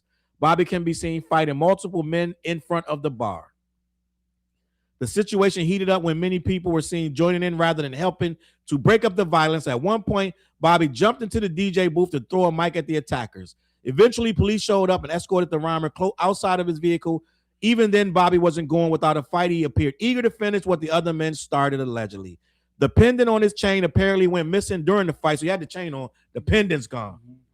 He posted a video of himself to Instagram that he still had the pendant in the possession. Jeweler, come fix my shit. We lit, we always mobbing, da-da-da-da-da. So what's going on, Flizzy? Let me explain to you what I feel like I heard happen, because it's always two sides to it's more than one side to the story, right? This is what they saying. This is what they saying. Salute, Victor. This is what they're saying. I need to get up too, Vic. Salute, Vic. This is what I'm saying. Right? I'm gonna tell the story as respectful as I can, right? Because I like Bobby Shumurda. But allegedly, and this is from the people who they was in the venue. These are people that deal with the shows. So they're saying allegedly, I'm telling you, I'm gonna keep this real smooth and I ain't gonna say no crazy shit. But allegedly, they're saying that Bobby owed the promoter a show from the last time he was there. Somebody did something for him, and he didn't do it. He left without doing the show or whatever. This is all alleged. The people there, they made videos and everything. I saw the videos. They saying that the guy was like, yo, Bobby ran off on the plug. This was the quote that I heard. Bobby ran off on the plug. So when he got back there, they was like, look, last time you was here, you didn't do XYZ. We just need, I don't know what it was. They needed a verse. I don't know what it was. Whatever it was, they needed it. They wanted him to do that. I bet. So allegedly this time, according to the reports, I'm just going to try to keep it smooth, that Bobby got too drunk and he was just belligerent. And they were like, yo, chill out, da-da-da. And he still was on some bullshit. This is what they saying. And then that the guys was like, yo, chill out. They got a little testy. And then that's how the fight ended up. It wasn't that they just threw a bottle at him for no reason. That's what they're saying on the thing. But they're saying that it was because he allegedly owed somebody something, and they wanted it back. They wanted him to do something, and he didn't complete the mission. And he was belligerent about not completing the mission. And it was somebody, girl involved, all this shit. I'm not gonna say everything that happened, but apparently, end of the day, it sounded like Bobby kind of escalated this. Does that make any sense, Fliz? I get it. He's talking shit. I don't know if he was talking shit, but that's what they saying. All right. He didn't settle the And- debt like he could have. And Kevin is right. They're saying that Bobby was getting $5K. But this is what I said. I did a video a couple Wait, years $5K for what? for the show. But let me say this, TJ, before you say that. I did a video. If you go back in my videos, I did a video. It's called Bobby Shumurda and the case of the missing tickets, right? I take pride in these titles, okay? I take pride in these titles. Damn, 'Cause he- that sound crazy. Because he tried to do, yeah, Sound a little it's a spooky. mystery. Because he tried to do a 30 city tour, but none of the tickets were selling. So he had a promoter, he had an agent, all these people was working with him, They booked all these venues, but they couldn't sell more than 10 tickets per venue. So they canceled the whole tour. So Bobby came out slandering the promoter and the agent, and the promoter came back, this little white pudgy guy. He was with the shit though. Like, yo, we can fight, we can square up. So it's like the agent came back at Bobby. So it was a whole thing. But I did a video breaking it down. I said, Bobby is not going to get more than $5K a show. I do promotions. I know what these rappers are worth. When I do promotions, I'm like, you would be a fool to pay Bobby more than that. Not saying anything bad about him. I did a lot of shows. Nah, it just makes sense. And $5K for a rapper like Bobby is good for Bobby. We don't know that because we're just civilians. Regular people are civilians. $5K for him is he's in a lower nightclub. The nightclub not gonna make that much money. They probably take a loss on the show. Be honest with you. Bobby got 1-2 hits, right? And he had. What I was about to say is, he has not put out no music. He hasn't put out no music. Well, he put out music, but it didn't pop. Let's say that. So what I'm saying is, Flair, slow. Yep. So what I'm saying is, I said a long time ago that Bobby, even with them 30 shows, he's going to get a bag. You're getting $5K a show, but a promoter would be crazy to pay him more than $5K a show. And they announced it, and they was talking about this, and they was like, well, they only gave him $5K. Well, $5K is standard for an artist that don't have no real hits. They got 1 hit, 2 hits tops, right? I've paid a lot of artists less than $5K. $5K is like high for these nightclubs to be doing, right? But allegedly that's what they paid him, and he was there to get it, but he got too drunk and got too belligerent, and it went left, and this is where we got the fight, Let me see what's going on. Let him get hit with knots, then he was trying to spin it off his dance moves in the hotel. That's true. He did try to show off in the hotel like I ain't get hit, Banks, I saw that video. Let me guess, the promoter worked for steak with no meat. Whole body in the building. Oh, Vic, hey, that's Chief. Oh, what up, Chief? We like Bobby. I thought that was Victor Vic. No one checking for him like that. I thought that was tatted up Vic. Chief, what's popping with you? Shout out to the No Longer Trap podcast, y'all. Salute the trap. The trap. So I feel like what we saw, what Bobby did, kind of Fliz, is what you don't want to do. Fliz sleepy again too. Yo, bro, I'm always. Fliz was sleepy last week. He was worse than this though. Last week. Last week. week. I've been up He just since. came from the gym, though. I've been up since 3:30 this morning a.m. I woke up at 3:30 a.m. and have not been back to sleep. Bro. Wow. Bad sleeping habits. So what I'm saying, Fliz, is that Bobby Shumurda kind of brought it on himself low key. Okay. You know what I'm saying? That's like us going to another city and then we getting drunk, acting belligerent, and then expect dudes not to handle their business. And we running off on the plug that's down the third, right? I don't know, man. I don't even know what to ask you. Like, what's your thoughts on this, TJ? You got anything you want to add to this or what? I don't even know, man. I just feel like why the fuck he ain't have no damn security? Like, you know what I mean? Like, bro, you like, even though like does he realize that even though it's like, oh, it's Bobby Shumurda, but he's Bobby Shumurda, or even have like, your man with you. Know what I mean? Like, you ain't even got the homies with you. Yeah. You know what I'm saying? You know what, TJ? Like, when you're on a level like that, I feel as though you definitely have to have security. You know what I'm saying? You're right. It ain't like we going to the club and we just got the homies with us. Let me do this to you. What you laughing at, Fliz? Fliz over there. Fliz getting delirious. I read that. Which one? Yo. He's waiting. He's like, oh, Fliz is screaming Rosenberg. I'm tired. I know, like, yo, no bullshit, yo. When it gets late and I'm tired, I'll go into autism mode, bro. I'll just be like, Rosenberg. Rosenberg. Some real shit. Rosenberg. Well, like, Franks and Beans. No, that's it. Franks and Beans. Yo, Zero said, let my man sleep. Zero said, let my man sleep. Listen, here's what you gotta understand. Like, we hustle, we grind over here. You know what I'm Yeah, saying? yeah. So that's just what it is. Like, If his ass had a show, he'll do the show. He'll he'll be do the fine. show right now. He'll be back. He'll get his little 10-minute cat nap. Yep. I want to tap After in on show. one. I Yeah, want to tap go in ahead. what Fliz, Victor time to go on said. stage. Yep. I want to tap in on what Victor said. I want to bring it back a little. Now, TJ's right. He should have security, but I'm going to be honest. When you're doing shows for 5K, hold up, TJ. When you're doing shows for 5K, ain't no security. Yeah, like he's not. You're not running around security. Security gonna eat that whole 5K up. So he's not gonna go there with security. I know what you're saying. You're right. He should have security, but at the end of the day, he should come in there and treat people with respect. Mm-hmm. You know what I mean? And not get drunk when you got your back. Hey, listen, this nigga Keith Murray crazy as shit. Yo, I'm gonna bro, be I was honest. at the show. I already know what you're about to say. Listen, this nigga They Keith kicked Murray. the whole ceiling Keith in. Murray. I've done more than one show with Keith Murray. That show was, This nigga Keith the Murray whole comes. ceiling came down, He come bro. by himself.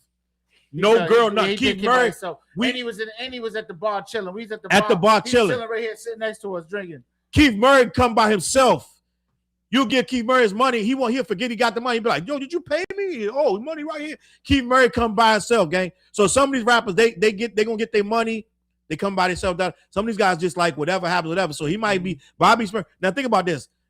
Tekashi 6ix9ine supposed to have millions. He stopped having security about 2 years ago. He goes everywhere. That's why I got beat up in the bathroom at the gym. That's true. Tekashi 6ix9ine has no security. He haven't had security in 2-3 years. Because it's too costly. These guys, you got to have real money, Jay-Z money, because that shit eats you up. It's hours on hours on hours. They can't afford it, gang. You're not gonna take security to a show like that. Let me see what's going on. He's not an A-list celebrity. Facts, Victor. Let me see what else going on. Bobby looked like he stayed running off on the plug. Let's just be honest. Yeah, low-key. He seemed like he probably get his way a lot. So the question is this. Is Bobby Smurda like one of the biggest disappointments that we have in hip hop? No, as far because as like, Not really. you know what I mean? Like, you know, like, I didn't expect nothing. no, I know what you mean. You're right. like You're right. because look at Fliz, right? So you got to think about it like this. When Bobby Smurda and the whole GS9, when they went to jail, they was running shit. You know what I'm saying? Like they went to jail if you think about it, they probably had like a 6 to 8 month run from the streets to doing all of this shit. Then niggas performing Madison Square Garden with the same clothes they did a drill off. Like, you know what I'm saying? Like, it's crazy, bro. You know what I'm saying? So it's like he didn't even really get a chance to really enjoy the success. But he says that though. And understand he said that like, too. Who he was becoming. Like, you know what I mean? It's like you're taking a bunch of young boys fresh off the block. Like just yesterday, niggas served 10 custodies. You know what I'm saying? Yep. Made a couple $1,000. Know what I mean? Riding through the hood, doing the hood shit every day. Right.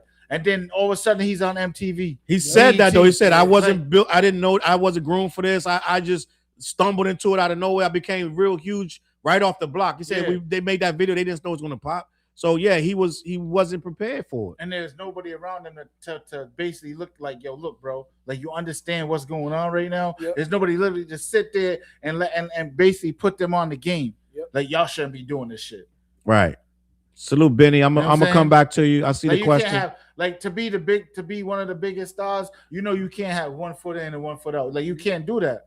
So you have to make the choice. Michael Watson. You know what I'm saying? You're right, TJ. And what I'm thinking is what we saw what happened with a lot of rappers. They blow up and they don't know how to handle it. Plus, he already had them cases on them. They was already on them before. He said before we even blew up, they knew the indictments was coming. They knew that. So it was like a whole distance. Victor said not a disappointment, but not taken seriously or being checked for. And when he got out of jail, I think we had that conversation when E-Class was up here. He said Rowdy was the rapper. Yeah. He said Bobby's not Bobby wasn't the talent. It was Rowdy. Rowdy Rebel was the rapper. Bobby was just like the side man. Song just popped. Stumbled on it like da. So a few rappers who catch the work in the area though. A few rappers catch the work in that area though. I feel you. He should have capitalized off his no telling story. He tried, but I don't think he took it serious. When he got out, he was doing too much laughing. Yeah. It was like everything funny. I'm Bobby. So it felt like he didn't come out the way people wanted him to. So he kind of like threw everybody off. Those are real folks outside rapping. Was a lucky strike. Okay, they crash out. Girl, honey, da da da. I want to push it. What was Uncle Benny saying? He had a question. Let me go back to Uncle Benny's question. Uncle Benny, salute Uncle Benny in the building. What part of your past would you love to take your child or children back in time to witness or learn something about you that they didn't know? Flares, you got that one. That's hard. There's a few moments I go back to. Give me one. I go back to somewhere like 26, 27. I was bionic. I was bionic those years, bro. My kids got me older, you know what I mean? I had them in my late 30s, you know what I mean? But I'm being 26, 27. That's when I was like crazy. I was a rock. I was a weightlifter. I was boxing. I was into judo, all that. So all in one, everything would just like came together for me. It was just like I had no kids. I was doing shows all over the damn country. I was just living. But actually, I wouldn't want my kids to see that part. I take that back. Wait a minute. We're not talking about after the show. I wouldn't want them to see that part. Talking about after the show, but I think that was the best version of me right then. Like you feel like you heal like Wolverine because you're young. You all over the place. I was even playing basketball with the teenagers on the block, man. Couldn't dream of doing that right now. So that's me. About 26, 27, it was on. Okay. But TJ, what you got? A past you would have loved to tell your children, your children experience? Just the beginning of me really trying to chase doing the music, you know what I'm saying? Like, I won't say the beginning, you know what I'm saying? But like the point of when I started doing like the necessary things, like I'm in the studio with Jadakiss recording a song. Like, you know what I mean? You got Dwayne The Rock producing records. You got A-Rap pulling up to the studio, you know what I'm saying? And we just recording dope ass music, you know what I'm saying? So like it's always about music with me, and just they hear the stories anyway. Like I mean, like Kai hears the stories because my parents is telling the stories, you know what I'm saying? So just that, you know, my parents was always involved with me doing music. Like, you know what I mean? Like from the beginning, my mother and father was managing us. So, you know what I mean? Like I was doing music since I was 13 years old. So it's just like, but at the same time, though, I was dumb, nice, and ball. I bust your ass in ball, and I also was dumb, nice, and baseball. You know what I'm saying? So it was just like, but once I started really messing with music, it was just like I couldn't stop doing music. You know what I'm saying? But you know, I bring Kai to the studio. I was bringing Kai to the studio with me since he was probably like 6, 7 years old. You know what I'm saying? So that him and Merk got their own relationship. Like him and Merk, that Kai, that's Kai's boy right there. Yeah. Him and Merk, you know what I'm saying? So it's just like, yeah, shout out my guy Merk. You know what I'm saying? Like I've been bringing Kai to the studio, and like when Merk heard that Kai was doing music, I just like, oh, go see Merk. Yep. You know what I'm saying? I wouldn't even go sometimes. I'll just drop him off. Flair, Sim said after the show it's the after party, and after that it's the hotel lobby. Listen, them days.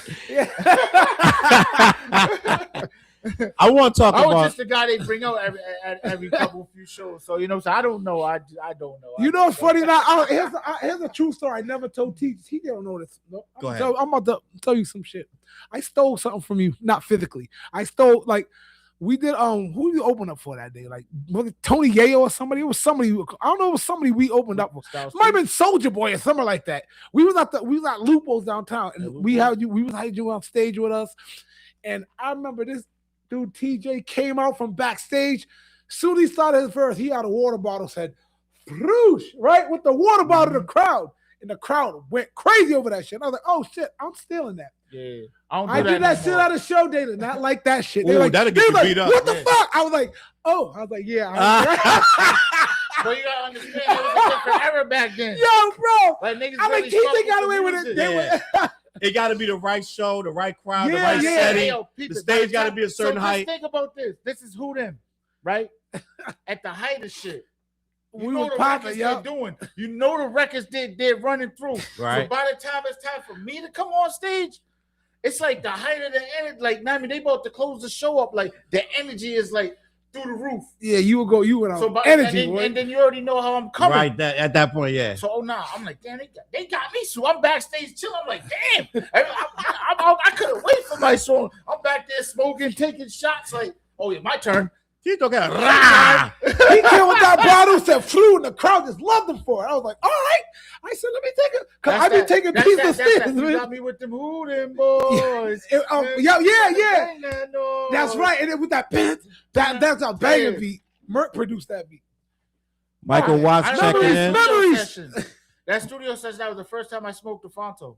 Oh, that's right. 5 what you want. That's right. Yep. Checking in. Uncle show up. I'm all in with the people's doing what they doing. Salute to my Bill No Names. Love you, God. That's Michael Watts tapping in. Guys. Oh, what's good, fam? Michael Watts in the building. I want to talk about Stats in the building. Has Stats been here? You just got in here, Stats? I feel like I'm on the block right now, TJ. Stats with the TJ quote. That crack. Stats in here because now we can talk about this right here. I want to talk about these two. I want to talk about these two. Do y'all know what's going on with your girl Chrisean Rock and Blueface? That's just real toxic. Very toxic. I want to talk about what's going on because what just happened with Chrisean Rock, this girl always going. So they drive me crazy because I wish this motherfucker would just chill out. But this one right here would trip me out that I saw this. Your girl is getting Blueface lasered off her face. They say that the lasering hurt more than the damn tattoo going on. Your girl just had a life of pain. I'm just gonna be honest, man. Like, let's just be honest. This girl, like, was smart, pretty, athletic, beautiful. And then he, damn, it's crazy. It's basically like, damn, didn't you met Blueface? We blaming Blueface. That's crazy to say some shit like that. It's not. It's like that shit. Like that whole relationship is just super toxic, bro. Like that shit is crazy. I just wanted to tap on that because you know what's crazy, like what I'm saying, like when these girls get this shit on their face, do they think about it? Yo, I'm talking to females all the time. Like even right now, I'm always talking to females like, don't get a tattoo here. Don't do this. Don't get a tattoo. And I preach to these young girls, don't get a tattoo. We can't hide it. I'm like, because I met too many young girls who grew to be young women and be like, I got to get this move because they're no longer that young girl. And it's like, I know a woman who had like a crude Mickey Mouse right here. And now she grew to an elegant woman. She wants to, so she had to get it lasered off. And it's like, I know all these girls who want to get tattoos. And I always tell them, don't get somebody's name on their face and their likeness. Know what I'm saying? Don't get anybody's name on your body that's not your family. Because I always tell you, you're young, you will not end up with that person. Yeah. And they never end up with the dude. Well, I'm gonna be my wifey got me on, but we was already older. Wife got my name on her. I'm talking about teenagers, and I don't know how old this chick is. Yeah, but young. This chick was young when she met. But the thing about this is when she got it, she did that like a few years ago. It was only a few years ago. She had it, it's like you gotta think when she got it, she thought it was a good idea. Now if you imagine she could talk to herself back then. Like, don't get this on your fucking face. Yep. But the dude chick got put him on her face. But why the hell, like, you keep going? Like, I mean, like, it's like it is what it is. But you keep going back. You keep going back. It is what it is. I want to get to this. They can't. Rock Kitty in the building. They can't think like that. This dude Anthony. I want to address this comment before we get back to the show. He said every time I click this show based on the title, they never talk about anything in the title. Y'all need to focus more and make this shit more streamlined. Guess what, my nigga? Everything in that title, we already talked about, my G. Right? You talking that shit. We've been, my G. No disrespect to you, homeboy. Everything in that motherfucking title, we already hit an hour ago, my G. Don't come on my shit talking shit, my guy. Okay? Streamline your shit. Nigga, ain't nothing in that title we ain't talk about yet. Unless Wale, and we already talk about Wale. What's in this fuck? Let me make sure. Maino, we already talked about it. Ebro, we already talked about it. 21 Savage, we already talked about it. Goofy ass nigga. And then we already talked about Bobby Shumurda, and we already talked about Young Thug. So what's in the title that we ain't talk about? Rosenberg. I hope you didn't miss Rosenberg. Appreciate you, gang. Yo, go back and watch. He wrote all that shit in dead ass motherfucking wrong. Dead ass wrong. Hold on. Yo, every time I come to this show, the niggas ain't talk about the shit that's in the title. The fuck these niggas? See, I gotta go through Fliz. Shit I gotta go through. Anyway, salute. Appreciate you, my nigga. Put that click on. Dara said they are literally hood niggas on camera. Only difference is they got some money. That's a fact. Now That's a click on fact. Yeah, Goofy. This one. Oh no. Ah! Nah, I think you're talking about Blueface. I don't know what you're talking about. think Homie. you're talking about Blueface, Blueface, yeah. dog. I work in the medical field. A tattoo removal requires at least 5 to 10 laser treatments. That shit That's crazy. On her face too. Crazy. Oh, she don't get scarred up. A lot of comments. I can't get to all of them. Rosenberg. Yeah. A lot of comments. My shit every week now. Benny said already talked about my G. Like, listen, I mean, Thanks, Uncle Benny. people want to comment. It is what it is. But you know what? I do want to talk about this one because I feel. Wait, he said, hold up. Wait, Yo, what? Chief, did you say she got a face on his tooth? Like on her tooth? Like, yo, that's some wild shit. You got a face on it. What the fuck? How does it even work? Yeah, damn, that hurt. Damn, that hurt too. These two are soulmates. People think soulmates are always lovers, but not true. Soulmates are put on the earth to teach you a lesson. That's true, girl, honey. Yeah. But I think they really done this time. I don't know. Maybe I don't fucking know. I want to talk about this one right here though, because I this one right here made me. I'm going to say what let me process my feelings about this, because it ain't that serious. But at the end of the day, it's like still Wale. We still doing this. I want to talk about Wale right now. Damn, that's your bro. He from DC. He from DC. Salute to Wale from DC. This, that, and the third. But we talked about Wale before. But I want to talk about this what just happened because it's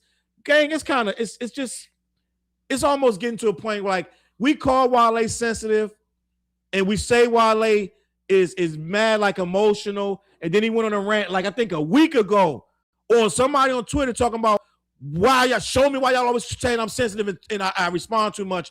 When I barely respond. He tried to make it like we were making this shit up, that he doesn't really do all this shit. It's like we painted a narrative on him that he's all sensitive when he's really not. He just said this like 2 weeks ago on Twitter. He blasted some dude for saying that. Like, I wish I could find a tweet if I want to, but I just take my word for it, right? And this dude, Wale, just really told somebody, let me find this thing, gang. Because it's weird to me that he really took the time to say this. That his run-in with Kai Cenat affects mental health. Affected whose mental health? Wale said his run with Kai. Do you know what happened with Wale and Kai Cenat at all? Kai Cenat didn't know who he was. Fliz, let me explain to you what happened. Kai Cenat was at either the. Well, let me read the article. Let me read the article and tell you what happened. Because it's so weird to still be talking about this. It's insane. Kai Cenat famously did not recognize Wale when they ran into each other at the BET Awards earlier this year. Wale has opened up about his awkward run-in with Kai Cenat at the BET Awards, speaking with Shannon Sharp during a recent. Everybody's going on Shannon Sharp right now. Let's be honest. Club Shay Shay, everybody going on there. But most motherfuckers going on there just he need to what show? Just to be messy. Yeah, we need to tap in, Shannon. Tap in. The iconic rapper explained that his mental health took a toll after the live stream and failed to recognize him at the event. Fliz, can we just shake this nigga Wale? Yo, I feel like that's J. Cole already wrote a whole song about this nigga. Like, yo, like fucking the whole song. Well, one verse of False Prophets is about how Wale don't respect what he got, and he always want more. He got fans. You got this, that, and the third. And you still come on, Wale. So let me finish this so I can just. It's just like weird, Fliz. Like what the fuck? Kai Cenat talking about mental health. He gets it now. Wale said on the show. Imagine giving your life to this game. Then you go to support the culture that you've been a part of for 13 years. Then you go online and everybody's like, yo, Kai Cenat didn't know who you were. Fliz, talk to me, Fliz. Ego, bro. Fliz gonna answer. Fliz gonna have an answer. Tell me, Fliz. I'm just saying. It's what's happening, Fliz? It's the ego. It's like if you if you have a little bit of humility. Like I remember even seeing Jay-Z on the subway and some lady didn't know him. He just like, hey, he's like, I gotta work hard. My name is Jay. You know what I mean? And little white lady. This lady's like 80 years old. Yeah. So it's like, yo, just because somebody don't know you, you don't have to like. I don't know. That's the story I'm hearing, but how you saying about the Jay-Z shit? And mind you, Jay-Z was the biggest thing in the world. Had a diamond record at that time. You gotta have some humility. You gotta have some like everybody's not gonna know who you are everywhere you go, and that might be a good thing. I wouldn't want to be like everywhere I go. People, I'd like to have pockets. Yeah, I'd like to have pockets where people have no idea if I was famous. You know what I mean? Mm-hmm. Because fame sounds cool until you get it. You know what I mean? So listen to this. He said the drama began when Kai Cenat said was up to Wale at the BET Awards, and he quickly admitted afterwards that he had no idea who the rapper was. Wale later confronted him over the moment, saying, quote, "That shit making me look crazy now. Just so you know, that's making me look crazy. The exchange we had in the hallway, I mean, they running with it, but we'll talk later." Kai Cenat is in his like 20, he was like 21 at the time. At the time, he was like 22, 20. No, it was this year.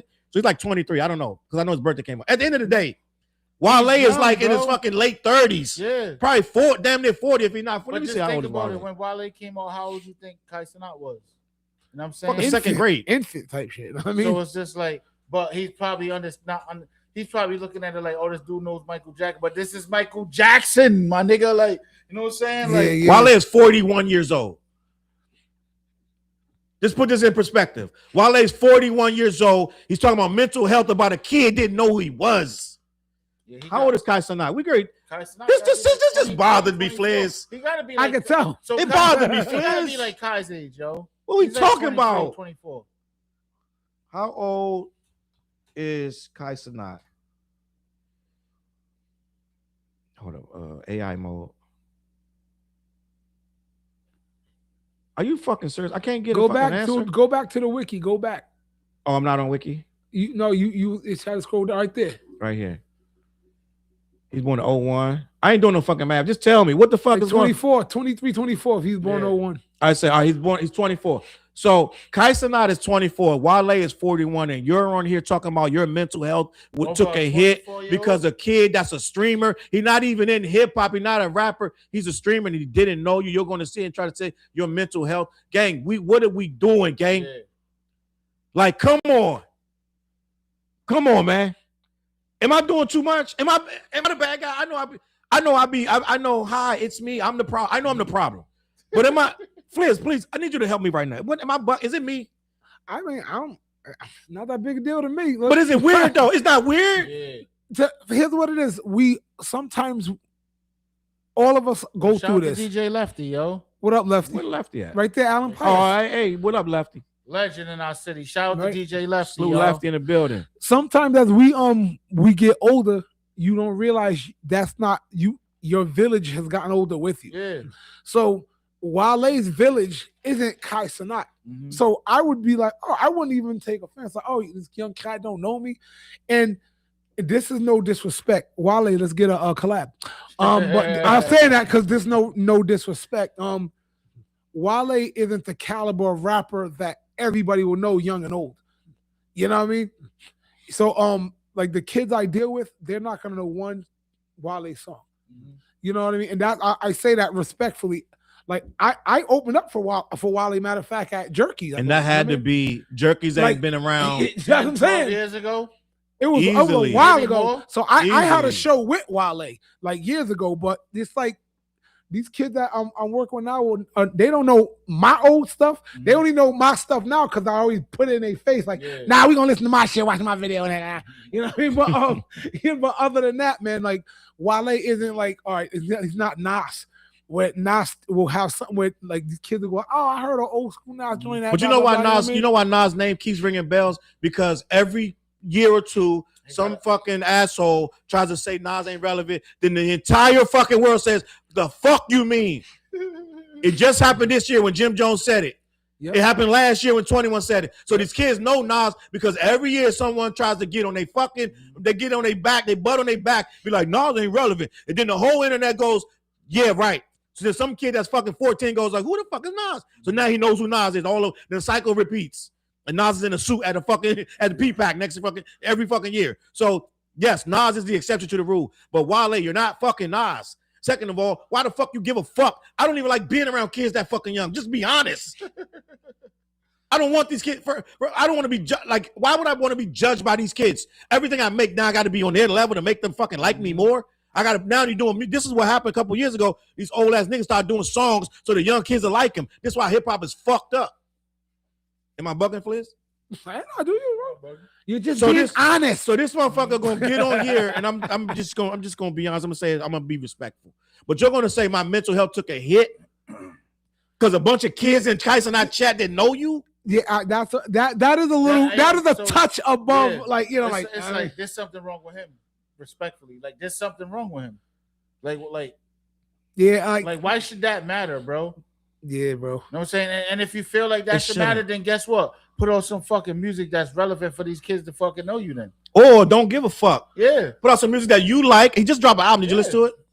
Huh? Did you listen to his album? He just dropped the album? He dropped an album like 2 weeks ago. Like, See? this is why he's on. He dropped the album probably about 3 weeks ago. I know. This I know, is why he's I on know, these I know, magazines. I know Conway the Machine dropped the album. Conway, I know I didn't hear that dropped yet. the album. Yeah. You know what I'm saying? Oh, well, should I keep going? De La Soul dropped the album. It's a bunch of albums. You Nas, know what I mean, you know, Mobb Deep. Mobb Deep dropped the album. But that's it. So we gonna touch something. You his age and didn't know that he dropped the album. You didn't know. Did you know Wale dropped? No. So what I'm saying is Wale is not our fault. You got to do more than everybody knew the clips dropped. I didn't even get that far, but yeah, we heard. Everybody knew the clips dropped. So like, I get it, but at the same time, not signed to a label no more. I don't think so. Everybody knew Joey Badass dropped. Well, I know he started a battle with Kendrick. Hold on a side note, I knew Meek Mill dropped. I even knew that. Let me see. Wale. Oh, wait, that's not even official. I know there's an album coming from Meek Mill in 2026. Wale has been using mental health for 10 years now, so you gotta. You mean to say you ain't straight yet? Dead ass. Sim said Wale needs a wake up call. It's not that serious. Stat said Wale mad at kids at Chuck E. Cheese don't know him. Yeah. That's what it look. That's what it's gonna be. Yo, y'all niggas don't know who I am. I'm fucking Wale from DC. Fuck it. Yo, video games with you don't know who I am. It's weird. Speaking of which, this is this curveball right here.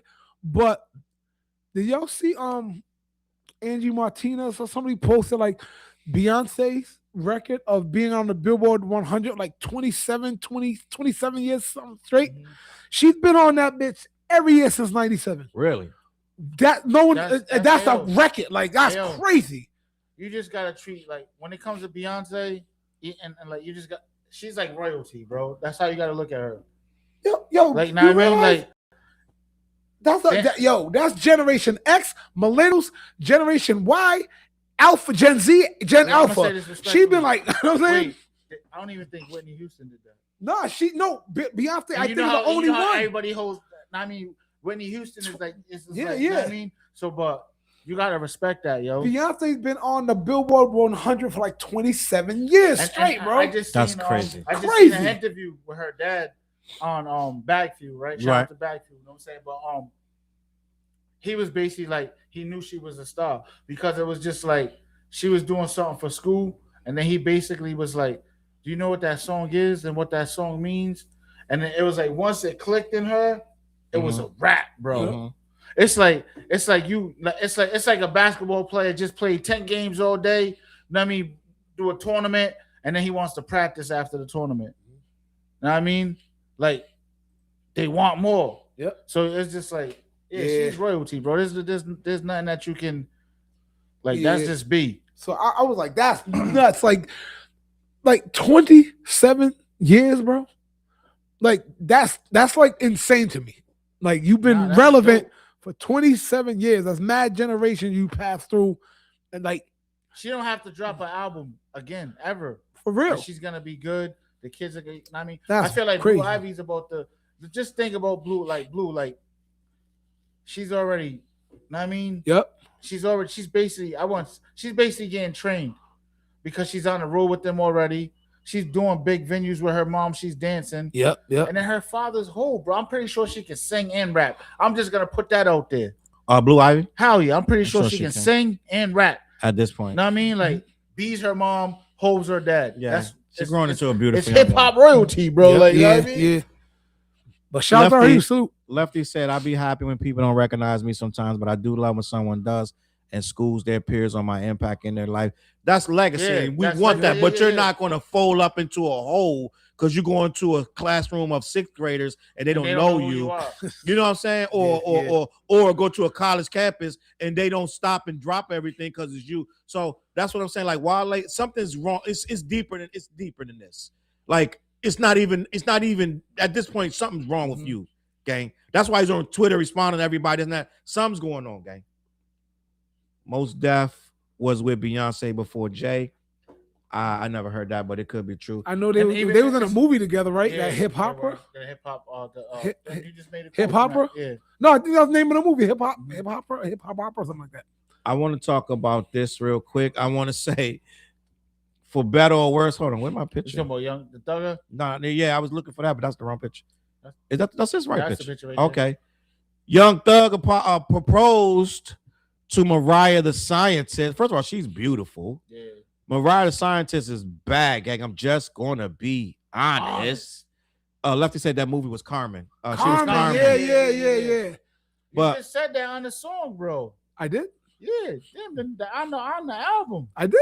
Yeah. So Young Thug is getting married, gang, to Mariah the Scientist. I'm just gonna be honest. She a little out of his league, but at the end of the day, They've been together for some time though, bro. she stayed with him, even though them jail calls Yeah. leaked. We was talking to them other girls about this, that, and the third. I'm not snitching. I'm just telling you what happened because she It's knew it already and out, everything. bro. It's already out. She heard it too, Charles. First of all, this is a Don't worry master class on how to keep a chick. When she can hear you talking to other Yeah. chicks about giving them babies and shit, like she can hear you, nigga. I can hear you, like, and you still take you back. Please, Yeah. you got a lot of game. I don't even know if you could I even ain't pull. got no game. Please, I don't know if you could pull this off. I ain't got no. Chapo said, "Whoop de doo, whoop de doo." Rosenberg. We gonna just go ahead and say salute to Mariah. Mariah and Thug is Cardi and Offset 2.0 dead ass. You think Just gonna so, be though? honest, yeah. Whoop de doo. We just have to watch and see what happens. Yo, we had two catchphrases tonight. We had Rosenberg, and now we got whoop de doo. Well, listen, salute to Salute them, Mariah. man. Listen, like we say, if you happy, I'm happy. If you like it, I love it. Fuck it. That's how we riding. Neither of them all that stable, just based on their public lives. Facts. Young Thug Hey, yo, grew these up people- a little these and people- got married. Here's what the public needs to understand. These people are just like us. They just on TV, yo. Dead ass. Real shit. They go through the same shit we go through. That's The it. same- Watch I out. mean, it's just they're broke, ain't I broke. You know what I'm saying? Yeah, no, it's not. You know what I'm I don't saying? have a For problem real. with preference being married to a street dude. She's going to find out eventually. That's the facts. That's fact. I'm Watch pretty out. sure she already knows. Like she been around all this time, and she already knows what's going down. She definitely She knows, already but you knows know what it she's is. choosing that money Yeah. instead. I'm just But- gonna be honest. But that's why you got Some of y'all like- gonna say love. I'm not gonna. I don't know. But see, here's the thing: you got to salute the celebrities that been with their wives before they was even. Right. Know what I mean? Who they? So they There's quite already a know few what of it them. is. It's quite And a there's few. quite of a few of them. Know what I mean? So yeah, I want you to ain't talk even gotta about. question that situation. I want to talk like, about this guy before we get out of here because this story is still going on. This David wait, what's guy. that? Oh damn! What This the hell? is the David he- guy with the. Did they bag him already? They still ain't bag him, but what they saying fuck? is he got a burn cage reportedly found in his home, his Hollywood home. This David guy with the Celeste Rivas, I believe that's how you say it. They're still Yeah, investigating Celeste Rivas after she was found in his trunk of his Tesla. And I didn't know what the 4 was, but it's David. So his name is David, but he just put it 4. This guy had millions of followers, gang. Like this guy was massive. And they starting to pull out some really questionable things that's going on in this guy's life. A private detective hired by the property owner of a home David was recently renting says he allegedly found a burn cage. The man described his findings in a lengthy post on Twitter. In the post, he noted that the cage was advertised to burn at 1,600 degrees, while cremations are performed at 1,400. What I actually said about the certain items that were found in his address, you could expect to find on a farm rather than a home. So this guy had a thing. So what that means is, let me just tell you what that means is, he could literally have burnt bodies in that thing. What they trying to say? Yeah. You know what I mean? So this case, homeboy case is getting creepier and creepier, right? Ms. Rocketti said that story is crazy with David. Chapo said, why ain't he locked up? Yeah, I don't understand that. Like, you know what I mean? Like, why is it like it's like they found her in his car, right? In his car. That Yeah, but he owned. wasn't there, but the car was there. They found the car. The whole story makes me sick. That poor baby. Yes, Sherry Ann. It's That's terrible. crazy, bro. And she ran away from home. It's a lot of stuff going on, and he took her in. But I believe that the parents know he had her. It's weird, gang. I'm just gonna be honest. I don't know, man. they didn't bag up David, but don't count the FBI out. No, they're gonna get their ducks in a row because Yeah. you just saw Diddy slip through the cracks, and somebody else slipped through the cracks too. So they ain't gonna keep having these cases where they slipping through the cracks. And, Sim said the case is horrible. It's heartbreaking. Zero. Yeah, this dude. I didn't hear about this dude to the case, but man, he had a massive following. He got millions of fans on Instagram. Millions. I didn't know this dude was this big, but it's like it's a lot of acts out there that we not tapped into, but on that level, they're massive. So it's like it's cool. I want to be that one day. It is what it is. These young kids willing to put in the time. FBI would catch up and arrest one on their time. Definitely a weird case. Don't know why he's not locked yet. They must not have something. His lawyer's either really good or they got a missing piece that they can't proceed on. Tie them together. You know what's going on with that, right, Fliz? Not at all. Yes, you do. Don't do that. That David kid that he had a girlfriend that ran away from a young girl. She was like, he met her like she was a minor. Okay. He's a rapper named David, and he's ambiguous. He do rapping, singing, And he master tours like he's like an artist. Yeah. Yep. So allegedly he was with the girl, but he kept trying to hide her, not let people know she's with him. But she was there. The parents low-key allegedly knew, and then he went on tour, and while he was on tour, the girl was missing, and they found her. I believe they found her remains in the trunk of his car, somewhere like a Tesla. Okay. They found his car, opened the trunk, and the girl was in the trunk. Okay. The body was in the trunk. Damn. Chopped up, if I'm not mistaken. It was chopped up, TJ. Yeah. It was horrific. But he's not in prison for it. He's not in jail. They haven't even arrested him. They don't say da. So it's just a lot going on. It's a very weird case. Damn, that's peculiar. I mean, like, wait a minute, they found a dead body in the trunk and he's not locked up. That's what I'm saying. Yeah. Like, it don't make sense. Yeah, some people feel like it wouldn't have nobody else would have been able to not be arrested with a body, but he wasn't there. They're saying that's like it's just a lot of little stuff that they haven't pieced together. I don't know why. I really don't know why, Fliz. But the thing is this though, you know, Teslas have cameras, right? Yeah. So where's it? But also the Tesla has a thing where it alerts you when people open it and close it. So you should have got to learn his phone when people was opening and close. So it's like a lot of stuff. They're like, why don't you know who had your car? Why did that? So it's like it's a lot of stuff with the case. I think they're paying everyone off, and even the parents.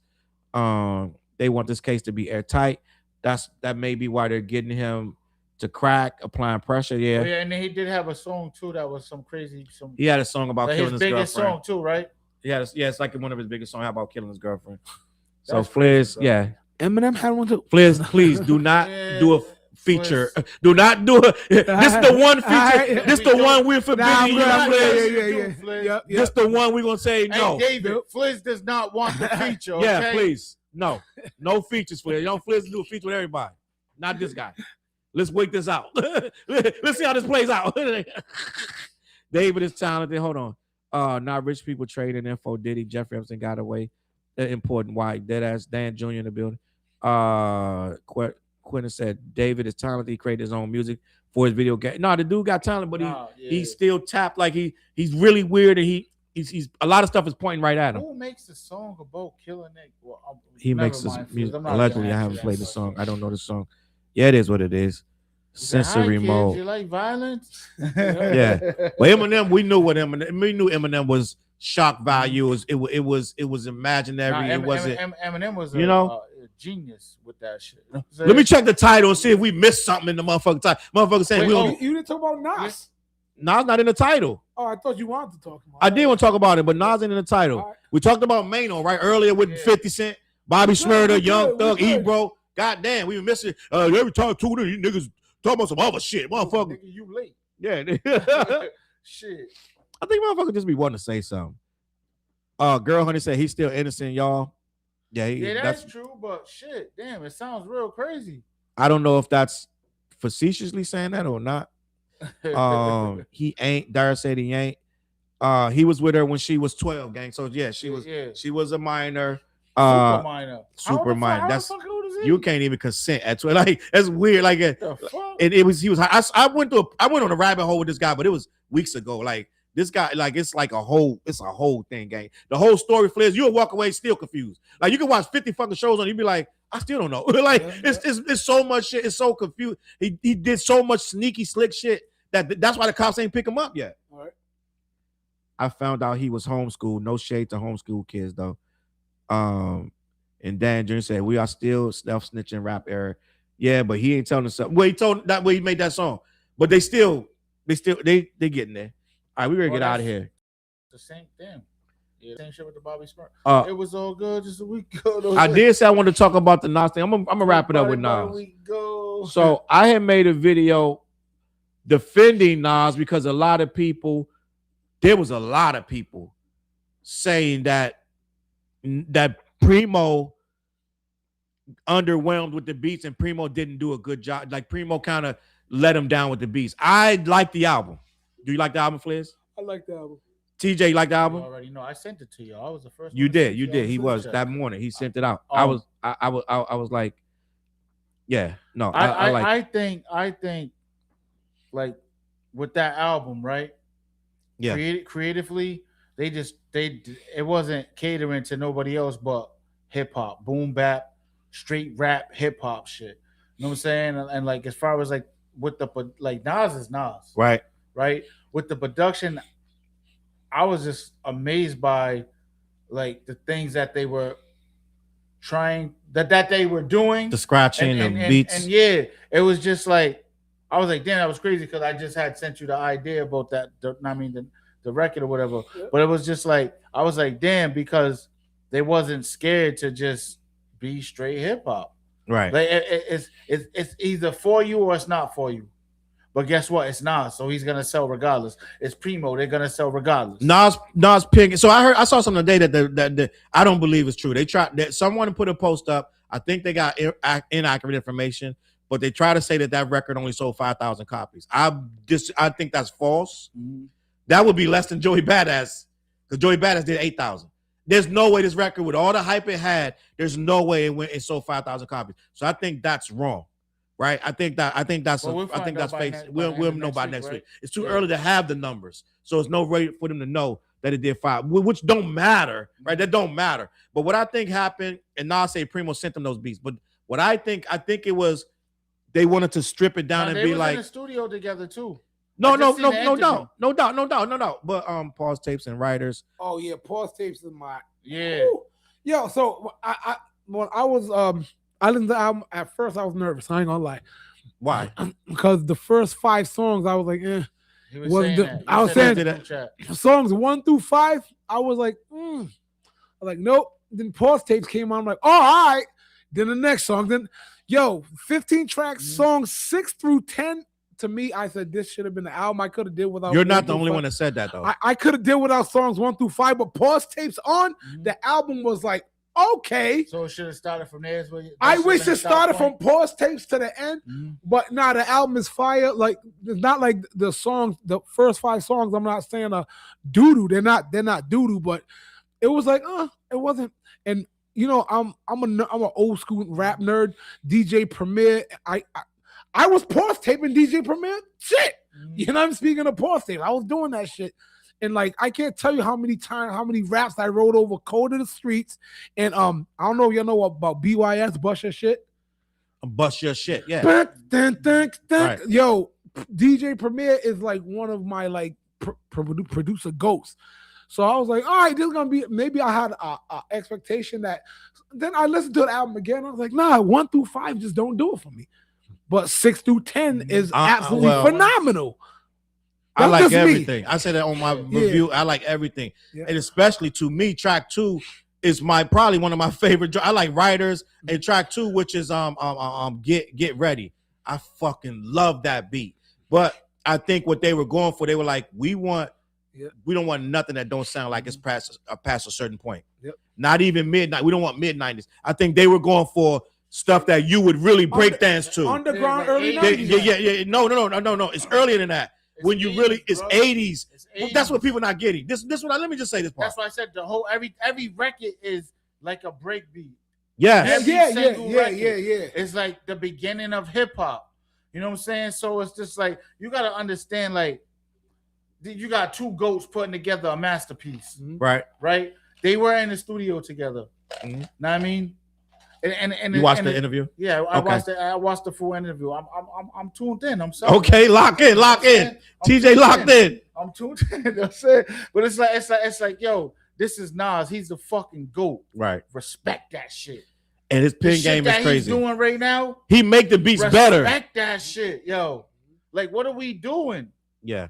Like, I mean, it's just like they're just breaking everything down where it's like, oh, they're putting hip hop in the categories. Well, boom bap is the category. This album is the fucking category. Right. Yep. You know what I'm saying? Take a song like Writers, right? Yep.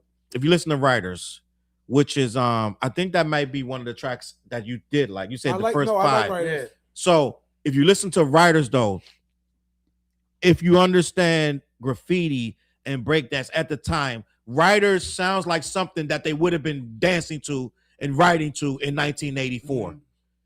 You know what I'm saying? So some of this shit, they weren't meant. This is what people don't understand. They made a concept around an album that's supposed to sound like 80s. Whatever they're talking about, pause, looping, that's 80s shit. Yeah. Like record, loop, loop, pause, loop, pause, loop. That all that shit, we doing that in the 80s. So the whole album supposed to have. You gotta put the piece of tissue in over tape, or a piece of tape over the cassette Yep. so you can record on it.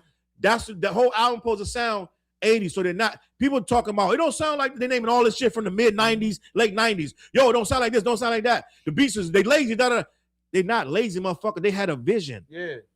That's what people not getting. They had a vision to make an 80s sounding album. They're not explaining that shit to you because you're supposed to fucking get it. Right? So they made a vision. A lot of people was like, yo, it's lazy. We need Hit Boy.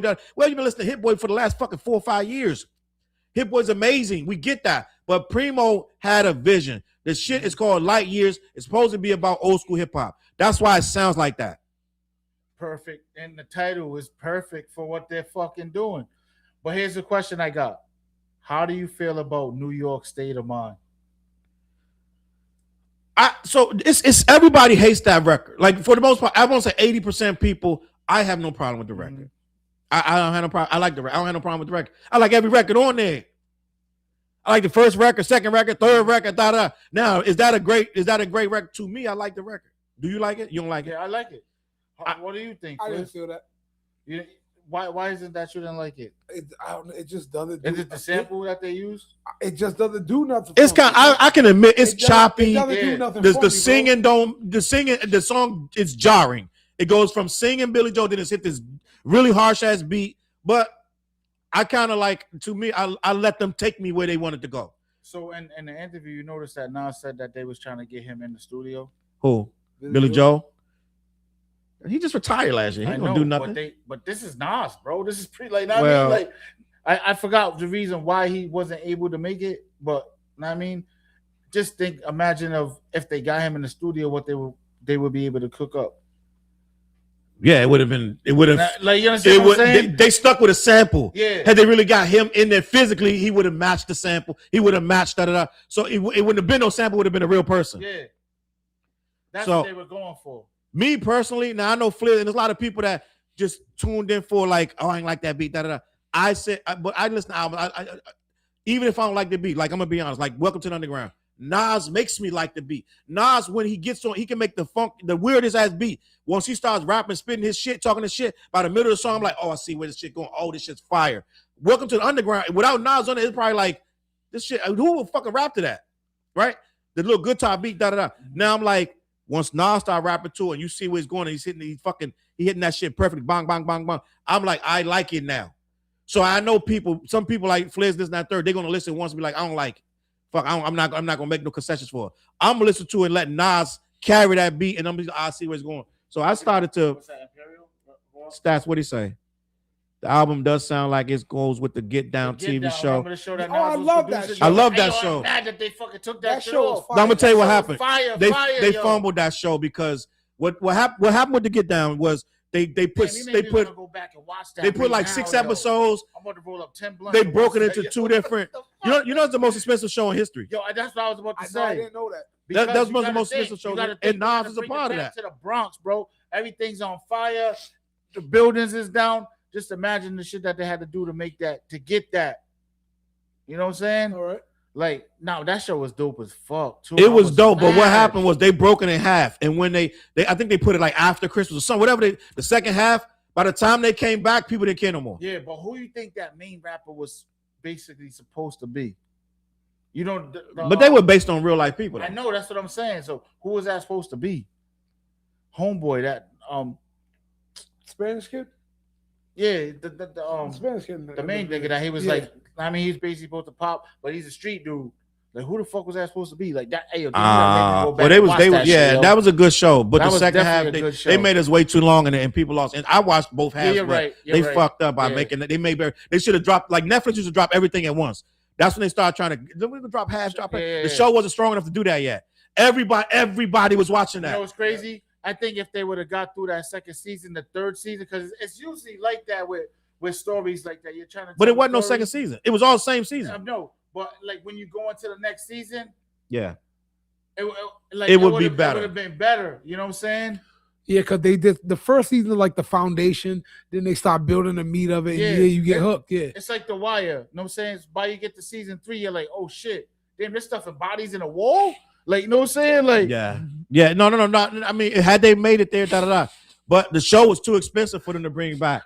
Nobody said Fliz want to leave without consequence. We gotta get out of here anyway. Fliz got a half an hour ride.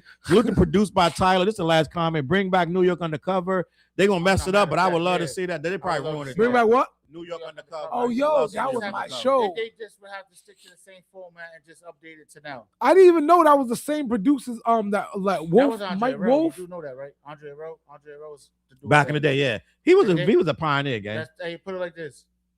They was trying to get Pac on there the same night that the shooting happened. Really? Yeah, that's why he said he was supposed to be at the studio. Oh shit! Listen, gang. Fliz got to get home. It's 2 hours. The contract stipulates 2 hours. Anything over that, $1 million a minute. We can't afford it.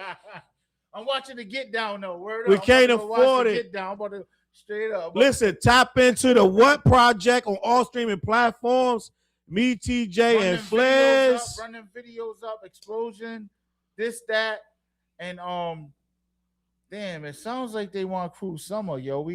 I'm just saying. We're gonna do Cruise Summer when the summer comes. But we need cold. Something for it's right snowing now. Over here. We gonna get the Timbs out. But the concept for peanut butter Timbs just hit me today, and I was walking through it. We gonna do something dumb. Listen, I just gotta run the we gonna do something dumb. Fresh pair of Timbs for the video shoot. Yeah, we're gonna do something dumb. I got some concept for this shit. It's just dumb shit. Listen, Miss Tiny in the building. What I say? Zero. I got the starter jacket in the cut. I'm about to go crazy for the video with the fit, though. You already know. Yeah, we're gonna get nuts. Crazy with the fit. Miss Tiny said good night. Homebody said good night. Zero. Stats I've been watching the Get Down the past few days. Oh, that's funny. I'm definitely going. Man, my peanut butter Timbs. We out of here, gang. We appreciate y'all tapping. Definitely bringing. Run up them numbers. Share the show. I just put up a video about Umar Johnson, and I got a video I'm about to drop about. I got it right here in the phone. I'm about to drop it probably midnight. Probably around 12:30 tonight. People say I like them late night. I'll be dropping shit 2 a.m.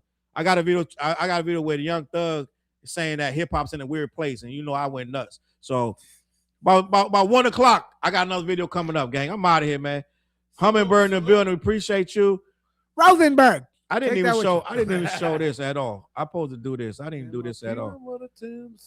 I'm gonna be honest, man. We got the merch. Screenshot that top end, man. Listen, I'm gonna be honest. The t-shirt, that's all in the merchandise. I'm about to get the Listen, hoodie. we gonna get it. I got you, TJ. Listen, we appreciate y'all watching. We out of here. Next week. Oh, damn, we ain't coming next week. Might not be next week. Happy New Year, y'all. Yo, just in case. All that good shit. If nothing else, and I don't even know if I can even go live next Wednesday by myself. I might. I got a whole thing I'm thinking about going live. Christmas Eve. I might go live tomorrow night. By myself. With their pop. Yeah. Gang, we might have to say happy holidays.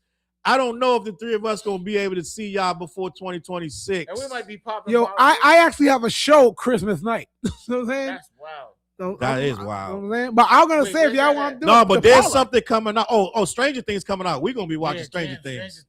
Stranger Things coming out Christmas light. That's a bad idea. Yo, season 5 Stranger Things coming out. I don't watch that. Fliz, you don't watch. I don't watch Stranger Things. And there's another movie I just saw. That you don't something watch else that. coming out. All right, gang. Listen, we appreciate you guys for topping in. Thank you for The watching. Avatar's coming up. RIP to Avatar. Jason Yep. Yep. All right, gang. Legend, Illville legend. RIP to Jason. Rosenberg.